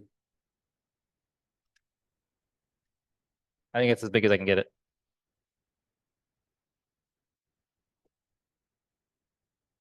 So Deborah said you can't see it. So I'll tell you, the top line, number 5 under the gray bar says action for older persons, senior health insurance counseling. Fiscal 50-year budget, 17,346.09. Their request for this year, $25,410. The second one is the, I misspelled it. Astor Rice Foundation. okay, I was like, I'm not sure what that first word is. Astor D. Rice Foundation, the FACE program, last year 0, requesting 34,964 this year. 7, 8, and 9 are the Boys and Girls Club of Binghamton, the first being their after hours teen program. Last year's budget, $47,346.10, requesting 50,000 this year. Boys and Girls Club of Binghamton Teen Center, 17,346.10 last year, requesting $25,000 this year. And the summer program fee, 23,471.10 last year, requesting $26,125 this year. Line 10 says the Broome County Council of Churches, their Greater Good Grocery. They got 0 last year. They're requesting 75,000 this year. The Broome County Urban League, the Attain Technology Center, we filled in with the 8,760, the rent the mayor is likely to request. Urban League again for the after school and summer program. Last year we funded for $17,346.09, requesting $25,000 this year. The CARES backpack program, last year we funded $17,346.09. They did not apply this year, although there's $20,000 in because it's going to be likely funded by the mayor. And then we have City of Binghamton, the Park Rangers. Last year we funded for 10,000. No agency presentation yet. That's the 10th. The next one is community policing, 0 funded last year. No agency presentation yet.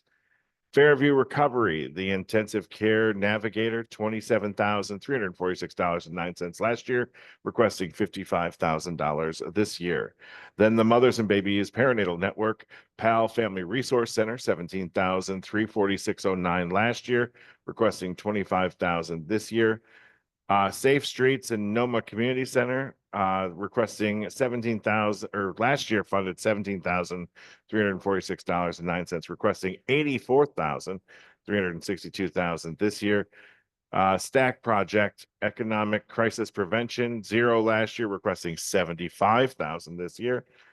Triple Cities Makerspace Program, Sorry. Steam for All, 17,346.09. 30,000 this year. Vines Grow Binghamton, 17,346.09 last year, 40,000 requested this year. And then YMCA Emergency Housing Program, 0 last year, 34,500 this year. And I believe that's the roof, right? That's the, No? no, that's not the roof. That's their emergency their program. service Okay, program, yeah. yes. All right. Thank you. You're welcome. All right, so we filled in the red column, the stuff that the mayor is likely to fund based on previous years. And that leaves us about 80 grand for everything else. And the mayor wasn't indicating he wanted to do 25,000 minimums. But that could be just a soft rule. It depends on if you want to push it or not. Didn't we have a $20,000 minimum last year? Yep. Yeah, And I'll note that the final budget does Yeah. not seem to stick to that. everything went down by a certain percentage because we hit the cap, We right? exceeded the program income calculation for services. Or HUD has this very stupid way of calculating it, in my opinion, and that was the problem. Right. We will not make that mistake going forward. Because that was pain. That was pain to deal with.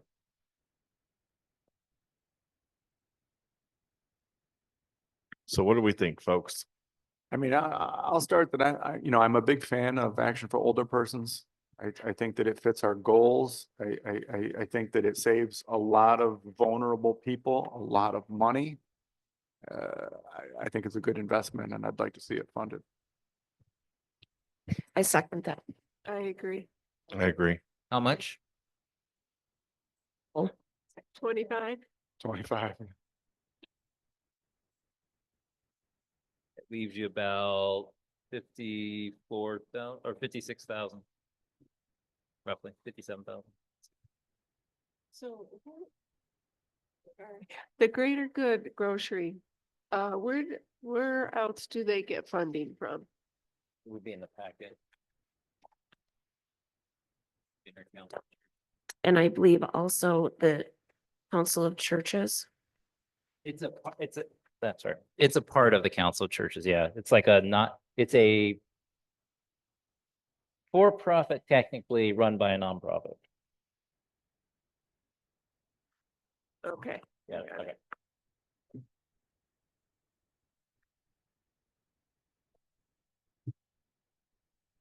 Yeah, the application should include the matches, well, not matches for ESG, but for CDBG, it should show the other sources of income for their projects.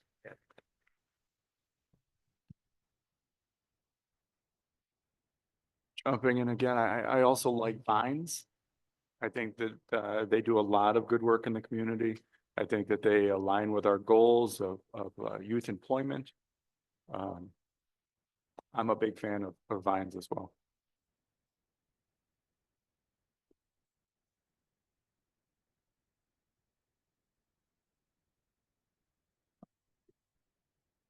And I'm always a big fan of the mothers and babies because I think they provide services for a very vulnerable and large population. I do like Vines too, but and This- I don't see how we could possibly give NOMA all that money. I mean, you can always give them less. I mean, you don't have to give them the full. For me, I have issues with some of the salaries. I know that's been a discussion before. Whereas it goes toward programming. And to really be cognizant of other ways of them receiving funding.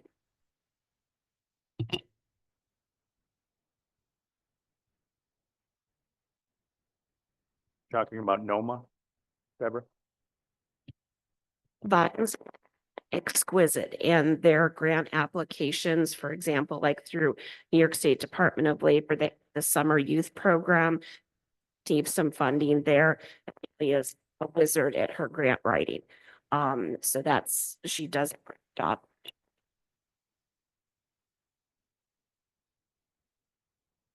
This part of the budget is usually one of the hardest, just so you know. It's never easy.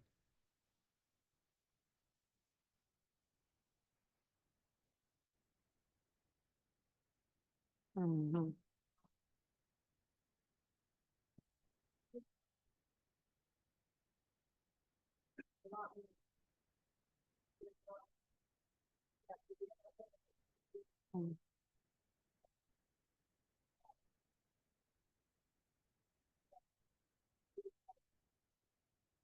Well, I have a suggestion. I know the mayor wants to do a 25,000. Last year it was 20. This year is 25. If we went back to last year's $20,000 recommendation, we could assist 4. Because we had about 80 some thousand, 86,000. So Yeah, if we do 4, like 20,000 for action for older persons. And then go in and do it at 24 instead of 25, we can assist 4. Then we can also help Vines and mothers and babies. And still have one more to assist.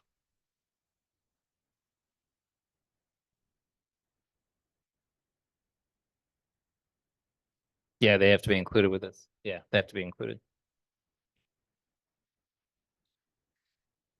Let me do a difference here. This equals. Well, last year the police told us they didn't want us to assist with.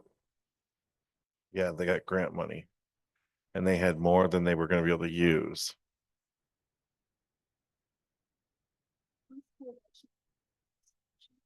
Nope. All right, about 2115 left. Yeah, first ward, their senior home repair program is considered a capital project, so it's not subject to cap. Everything I could take out of service program and qualify it as something else I have. It's yeah, all of these are service programs now. One thing that bothers me a little bit, I mean, I fully am in support of the Boys and Girls Club, but one thing that sticks out in my mind from when they made their presentation is the overlap in participants between all three programs. So it's $100,000 going for, same Yeah. group of kids. Now, vulnerable kids need, people who need it. But it's a lot of money, and it's a good chunk of our funds. You can reduce the mayor's, the potential mayor's numbers. We don't know what the mayor is going to say specifically, so you can reduce those numbers if you so wish. Might be something we might want to consider. I think if you go with that reasoning, then that would give us room to do the Urban League, which serves a different population, perhaps on a different side of town. And also the Astor Rice Foundation, they do some marvelous work. They have a program at East Middle School that's just amazing. And it's basically for kids and families.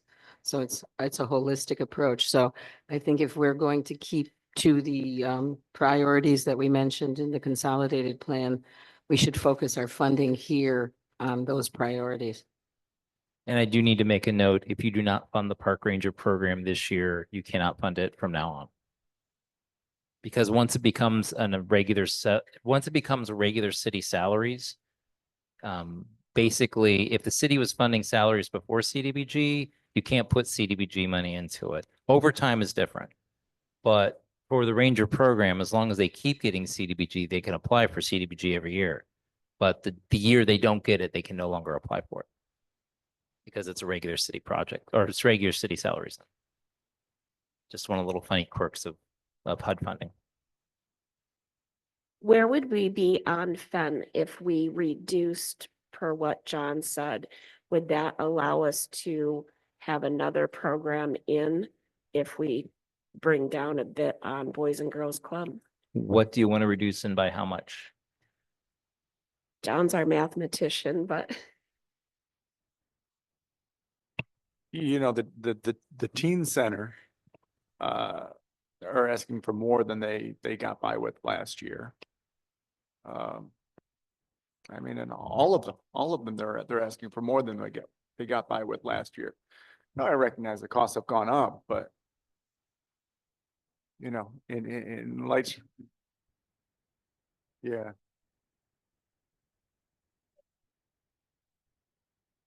That's why everything's like .10, .09. Right. Yeah.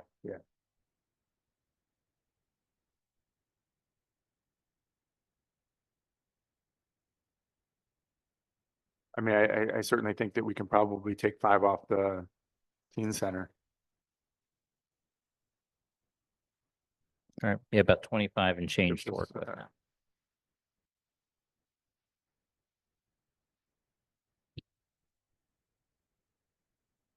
Yeah, I mean, if the CDAC members wish to do it, I can definitely adjust any amount you want.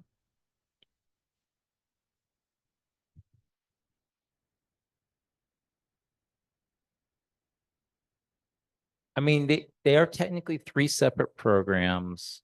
I'm not against it, but I think my guess is one of the strategies has been to have the 3 programs so that they can get 3 different types of grants or 3 different grants. I wouldn't change anything beyond what I mean, we're already talking about switching like the white M's roof rehab to capital projects. I wouldn't mess with the service programs too much or trying to combine or anything like that.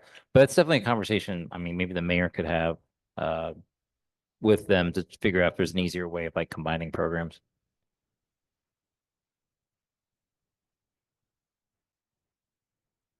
Again, it's going to be up to if the mayor is okay with combining the programs together. But if the CDAC wanted to reduce the sum total of these to $50,000 in sum, I mean, right now they're getting funded for $96,125, and that includes the $5,000 reduction.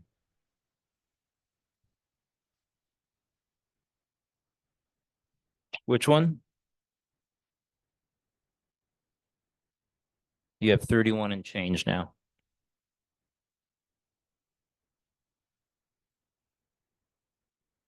$30,000?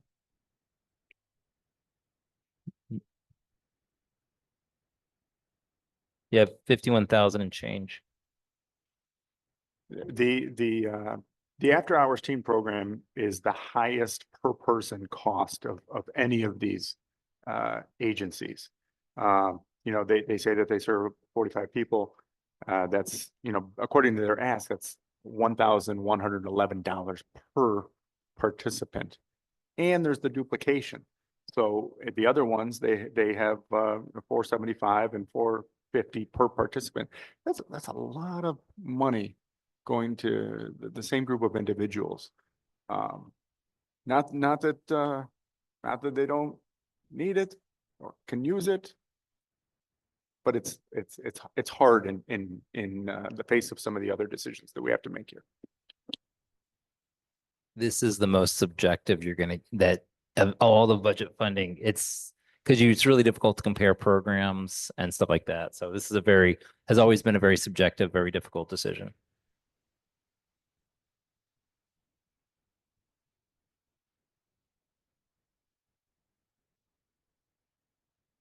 Do we throw the 10 grand back into the park rangers just so it's there? So that we're not short later? You have 41 and change. That would be two more 20,000s basically with a little leftover. Is FEN in the new funding in the red column? Which agency? FEN, Family Enrichment Network? They're under ESG. I'm sorry, thank you. No, you're good. And they're getting fully funded. In fact, they're probably going to get funded more than they asked for. We have to give that much to CARES. You can change any numbers you want. The only issue with CARES, same thing with the Boys and Girls Club, same thing with Fairview, is that those are programs the mayor likes a lot and he tends to fund them. Yeah, but they don't apply. They did not apply, correct? This is, we go at the third year in a row, they didn't apply, but they're getting money anyways. So I think based on that, it should be less. And then if he wants to do that, he can, but I think we can send a message that they need to apply and they need to follow the rules like everybody else. I mean, they're not even making an effort to come here. Just saying. You know, the other thing to think about is how many backpacks I know, does I the was kid just need? gonna And, say that. you know, How many? every year you get a new backpack. It's compared to some of the other programs there that are really hitting really vast in low income needs. That needs to be considered as well. That's a good point. We did start funding them. We first started funding them under COVID, and we did it under COVID with the implication that they provided COVID assistance form and things like hand sanitizer, masks, those kinds of things. That's sort of fallen by the wayside after, after Well, if they COVID, don't so- apply, you don't know what's in. you Well, don't know yeah, what but you're I'm saying is they spending, don't and even that's the I other don't think they put them in the backpacks anymore. It's like just school supplies, which it's not that kids don't need school Right. supplies, but it's no longer a COVID program, which is what But it we're kind of still started as. guessing because they did not apply, and that's the bottom line. I mean, they know they need to. You've been clear about that. And they will fill out an application at some point if they are awarded funding and provide all the documentation. I just have to chase after them.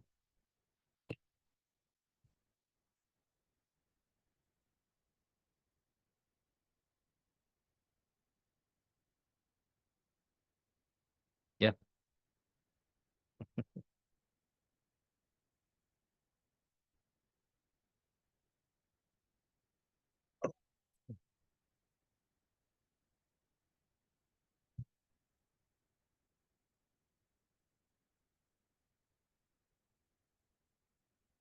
All of us mayoral appointees need to talk to the mayor.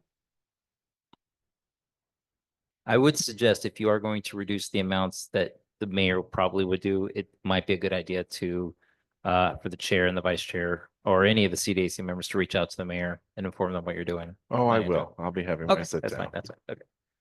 Mind you, the mayor did not return my email. I mean, understand Megan's out.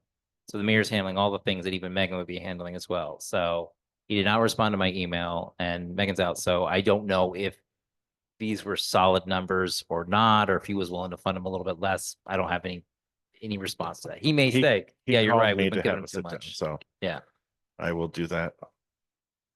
but you have 41 and change. You know, another thing, I'm sorry, go ahead. Go ahead, Jen. Another thing that sticks out in my mind is, you know, I can't ignore the public comment meeting. And, you know, NOMA showed up. You know, their numbers, that means something to me. Yes, Bring like action for older 10 people. people with them. Wasn't Noma the one that brought like 10 people to Yes, they lined speak up. with them? Like they brought it. And isn't NOMA the one that's relying on us the most? I mean, I remember when they did a presentation, I don't know if this year or last year, but they weren't looking for any other alternative funding, which was a little, a little concerning to me because their salaries and then the amount of money that they were asking for, it's just like the Cdac program. It's like, whoa, guys, there's no way. They got quite a bit last year, didn't they? NOMA got 17,34609. So NOMA does say that, you know, they had miscellaneous they anticipate miscellaneous donations of 22,500. Possibly, they had not been completely secured yet. They did secure 15,000 from the Conrad and Virginia Clee Foundation. They had not yet secured, but anticipated 20,000 from the Community Foundation of South Central New York. And United Way of Broome County, 10,000. So I think that they do have alternative sources. I do want to point out to you, and this is going back to the goals, you guys did talk about geographic goals. Two of these are geographic specific programs. The first would be the Greater Good Grocery. That's a very specific geographic location. And then the other one would be NOMA. So NOMA would be obviously north of Maine, if you wanted to do that as a goal for focusing on improving north of Maine. And then, I mean, where would Greater Good, what would that be considered? The nurse, The north side, north of downtown, north side, okay. But it's not on any, well, no, it's not on the entrance, is it? Front Street would be on the entrance, but I don't think that's considered an arterial going past Greater Good. Okay. And thinking back to our maps, right, from one of our initial meetings is, you know, NOMA's, that's one of the most economically suffering areas of the city. It's also the most funded. It has received the housing projects from First Ward Action Council. I mean, a lot of attention has been paid there and other parts of the city go begging. So we have to consider that as well. True. Mary Ann brings up a good point, in my opinion. The Rice Foundation, something new to us, but it is covering the entire city. Because we have opportunities in every corner. And, you know, I think they're worthy of consideration for some money. Yeah, the cool thing about the Rise Up Foundation is that they're looking at, and I know the presentations that we had, they're looking at the clientele that they're serving in a much different way. They talk about bringing them up and out of where they are in a way that not a lot of human service agencies around here do. So they're really quite unique in that way. They actually have a plan to change, and that's why they work with the families at East, because they want to change things, and that's awesome. I'd like to make a recommendation that we consider them for at least 20,000. Which agency? I'd be good with 20,000 on Extra Rice too. Rice? Yeah. Mhm.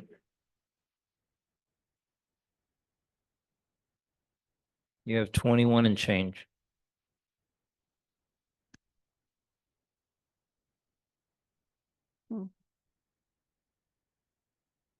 currently with no funding, recommendation is the council, churches, Greater Good Grocery, Broome County After School, Broome County Urban League After Summer School Program, police overtime, NOMA Community Center, the Cdac Economic Crisis Prevention Program, and Triple Cities Makerspace. Oh, and the YMCA's Emergency Housing Program. About, can we reduce the Fairview recovery number? How much would you like to reduce it by? Can we give them 30,000? You have 46 and change. All right, I'm gonna, Also, could we go back to the backpacks? You know, I know the mayor wants it fully funded, but last year it was 17,000. They didn't apply. And now we're coming in with 20. I think we came in with 20 last year, but the number ended up being Oh, that's where we forced got down. Yeah. altered Yeah. somewhat.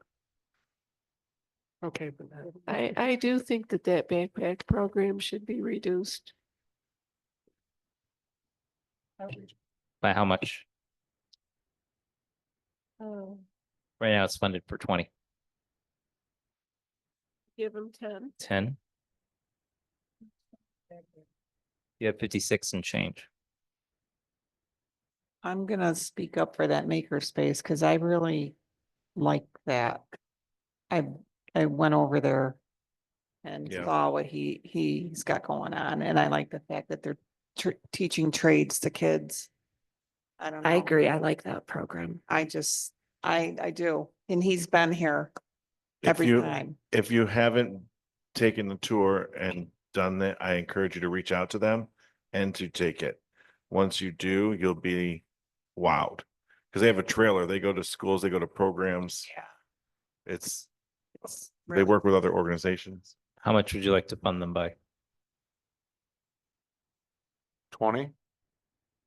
I'll second that. You have 36 and change.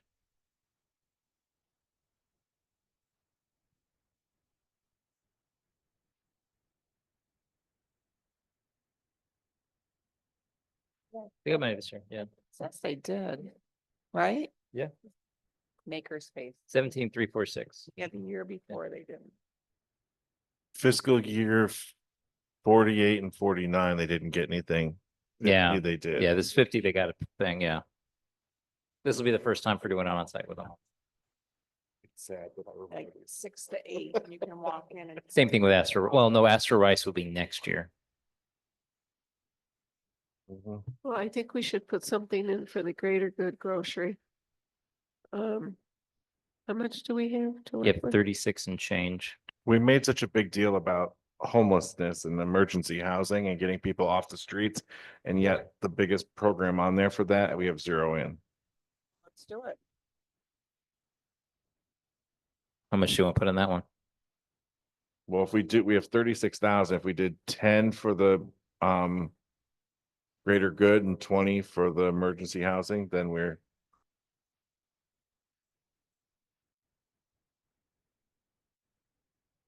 You have 6,000 and change. Unfunded currently is the Urban League's after school and summer program, police overtime, the NOMA Community Center, and the Cdac Economic Crisis Prevention Program. You have $6,240.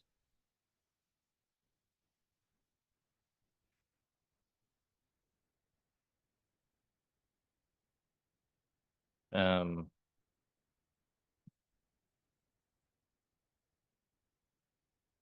Thank you. It's a new program, so I don't know it off the top of my head.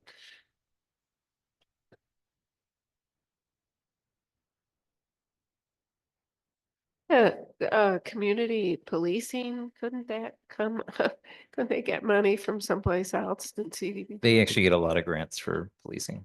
last year they told us not to fund them because they had excess grant money. There's actually old CDBG grant funding for police overtime they still haven't used. Okay, then leave that 0. And what's going to happen if we don't fund the Urban League? I mean, I'm thinking about the kids, especially the kids in certain areas of the city that the Urban League really looks at. they'll call me up and yell at me, but Okay. I have absolutely no control over the budget, so I always. Oh, tell I them that. understand that, but I'm not talking about that. I'm talking about impact wise. Impact wise, it's difficult to say, based off their application, you'd have to review it to see what they would say if they didn't have the money. You'd have to look at what else they're getting budgeted by and then assume a reduction. It's a hard choice because Yeah. they're all good, yeah. If this was gonna fund 50% of the program and then they don't get it, then roughly 50% of the kids be impacted. We only fund 14% of their program. Okay. So if this money went away, they would only have 86% of their program.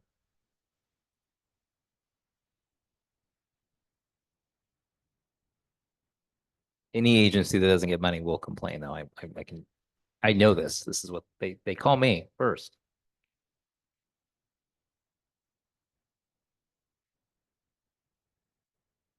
So you've got the Urban League After School and Summer School Program, NOMA Community Center, and Cdac Economic Crisis Prevention, and $66,240, which does not have to go to one of those empty ones. It could go to one you've already funded, just to give them a little bit more.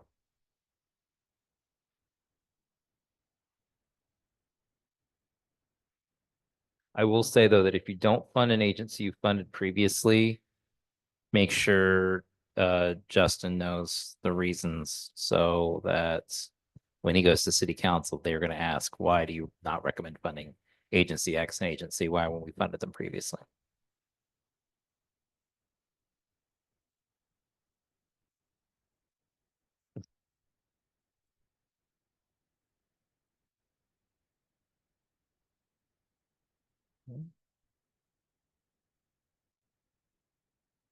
But the mayor likes the back. Mayor likes the backpack He's program. gonna fight for that and tell us to put at least a good chunk in there. So I'm going to give it about a 96%. I chance know, of that I remember happening. last year's with him. I can't imagine cutting it. I mean, and they do use the money. Don't get me wrong. They do use the money. They almost always use 100% of it. It's also for the north side. I believe it's distributed at North Sherry Lindsay. Does it go to other parks as well? They do a multi-park expansion. It's open to any city of Binghamton or Binghamton School District, which can include town of Binghamton, but I'm not going to be picky about checking on whether they're town residents or not. It's such a Believe- small impact. I believe last year they had their backpack drive at Cheryl Lindsay, Walnut Street Park, and Saratoga, or maybe Okay. Webster. Saratoga's Webster smart Court. at the Housing Authority. Yeah, I that's smart. believe that's where their backpack drives were held Wow. last year. Didn't they have one at the Lee Barda? Too? What? Wasn't there like a giveaway to at Lee Barda?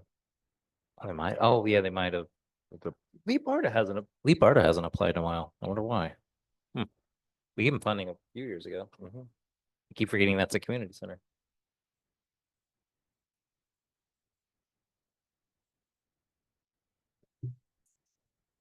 You got 6,000 and change left. Yep. Was the suggestion for the Boys and Girls Club to combine the dollars for the 3 different applications? Or I mean, as I'm reading this, it's like 0 for the summer program. well, I mean, no, the summer program's getting 20,000. You're probably looking down here. The Urban League is 0 for their after school and summer program. Bingham summer program fee for Boys and Girls Clubs, 20,000. Yeah. Sum total of everything to Boys and Girls Club is $70,000.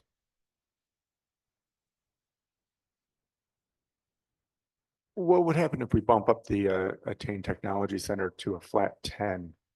Does that give us 5 to play with? So you want to put $1,240 into the, Yeah, I But I don't think you'll do anything but the rent with that. oh, okay.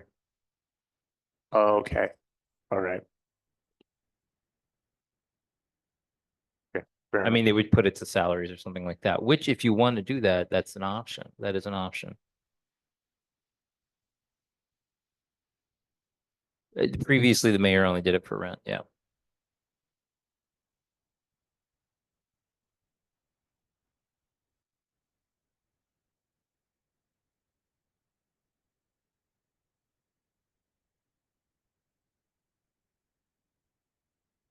In order to give,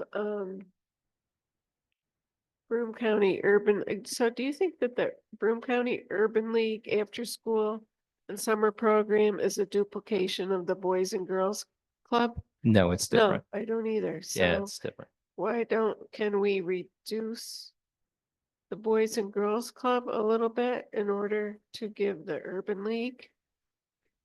How much do you want to reduce it by? uh, Currently, it's 20,000.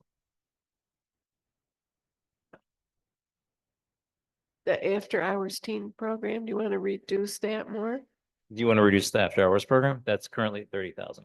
Yeah. And then the teen center, reduce that, give them, So you want to reduce all three of these? We already reduced them twice. yeah, I know, but those are the big chunks and then nobody else is. I mean, I think the Urban League after school and summer program is as important as the boys and girls. What if we made I know the mayor wants it 25, but what if we made our minimum for our stuff 15? And then piecemeal together 15 for the other two that we previously funded. So you want to reduce everything, it's 20,000 to 15,000? Well, are the ones that we've done. Like, Action for older persons, Astor Rice, mothers and babies, Triple Cities, Maker Space and Vines, drop all those to 15. and then we have money to do the Broome County Urban League and the NOMA that we previously funded. Yeah.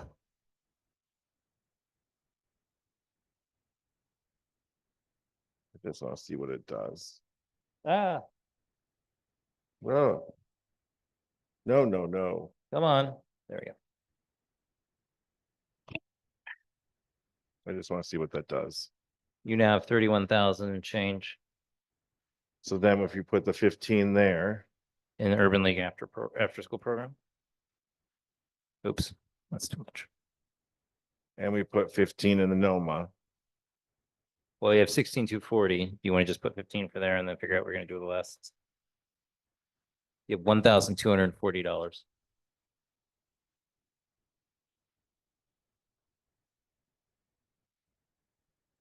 Anybody not getting it? yes, no? Do we want to Put cut it- the YMCA to the 15 too and put the extra 5 in the greater good? Oh, I didn't reduce that one, sorry. You have 6,000 and change.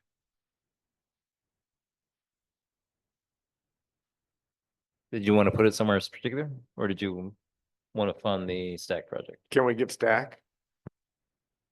with Some? the 6240? I mean, I can put it there. Yeah.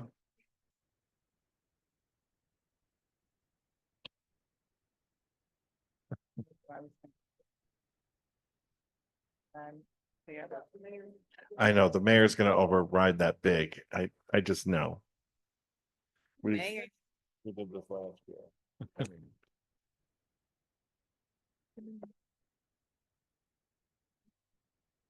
yeah.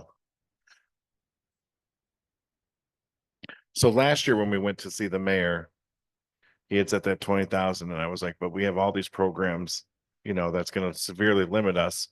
And the questions are gonna come to us, why are we not funding something we funded previously? Now, we're in the same boat by raising it to 25,000. The programs that have been receiving money from us now are gonna just be dropped. And they're all gonna ask why. And it's because we set minimums, whereas before the minimums, there were random amounts in all kinds of things. I don't know. Do we like the way this looks?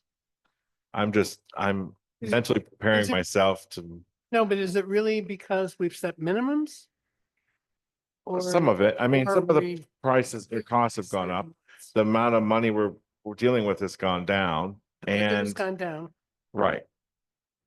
But the minimums, I mean, what we were talking about right off the bat with the minimums, we can just help 2.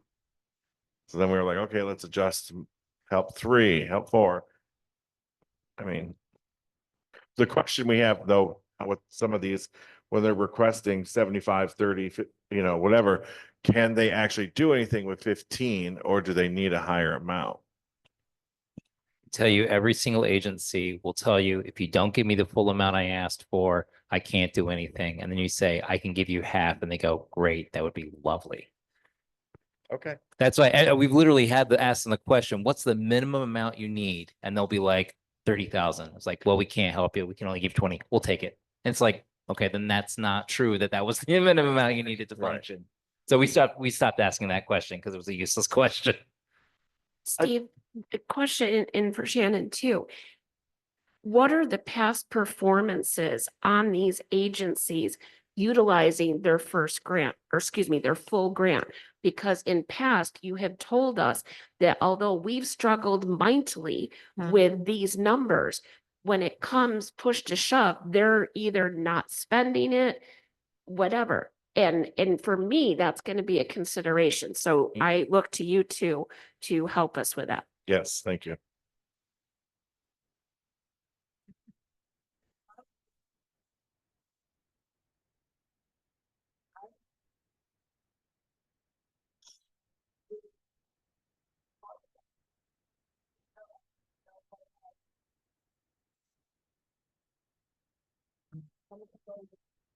Who are the biggest offenders?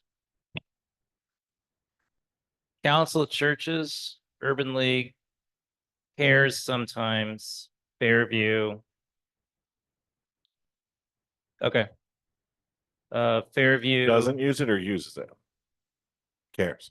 That they are. Yeah.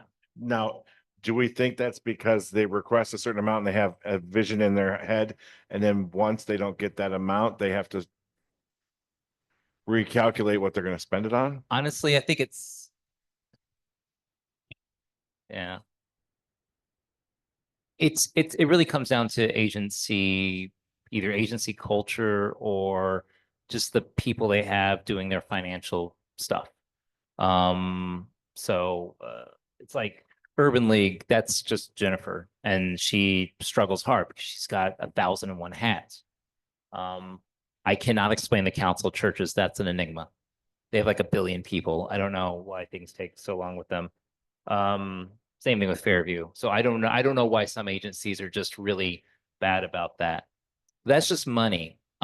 Performance wise, this is definitely, these are apples to oranges to bananas to grapefruits. It's really hard to compare agencies, even comparing, say, two programs that are similar, like the summer program and the after school program, one from Boys and Girls Club and one from Urban League, would be very difficult to even compare because they're just structured differently. So the amount per person is different, that kind of thing. It's difficult to compare performances that way. 2 of our members have to leave. Well, I mean, if you guys are comfortable with this, that you don't have to make a final vote on this tonight. You can be completely comfortable with this for now. This is not the final vote on it. That'll be in 2 or 3 meetings from now. I can send this out. You guys can chew on it. If you have specific questions about specific agencies or you want to know certain parameters, let me know and we can Broome update County it. Council of Churches is hard to use their money, and we've never funded greater good before. That might give us dollars to work with other agencies with. But you have funded enough right now so that in a pinch, are you comfortable with this as is? Yes, Just sort of a consensus. Doesn't have to be a vote. Okay. it's not a vote. I see a waving of the hand up there. Steve, when Okay. you send us the spreadsheet, I'll clean this whole thing up because I've got to do the rest of it too. but can you make a column so we can play with it? All right. Quickly, final attendance and adjournment. Let's start up with Deborah. Deborah Hogan, mayoral appointee. Jordan. Sorry. Jordan Trice, 5th District. John Brunza, mayoral appointee. Mary Ann Callahan, mayoral appointee. Michelle O'Loughlin, member at large. Eileen Hughes, District 2. Marilyn Austin, District 6. And I'm Justin McGregor, Chair from District 7. Do we have a motion to adjourn? A motion. Michelle, a second. Deborah, all in favor? And our meeting is closed And our next meeting. Our next Mr. meeting Avery? is 6:30 in this room on the 10th. That's a Thursday.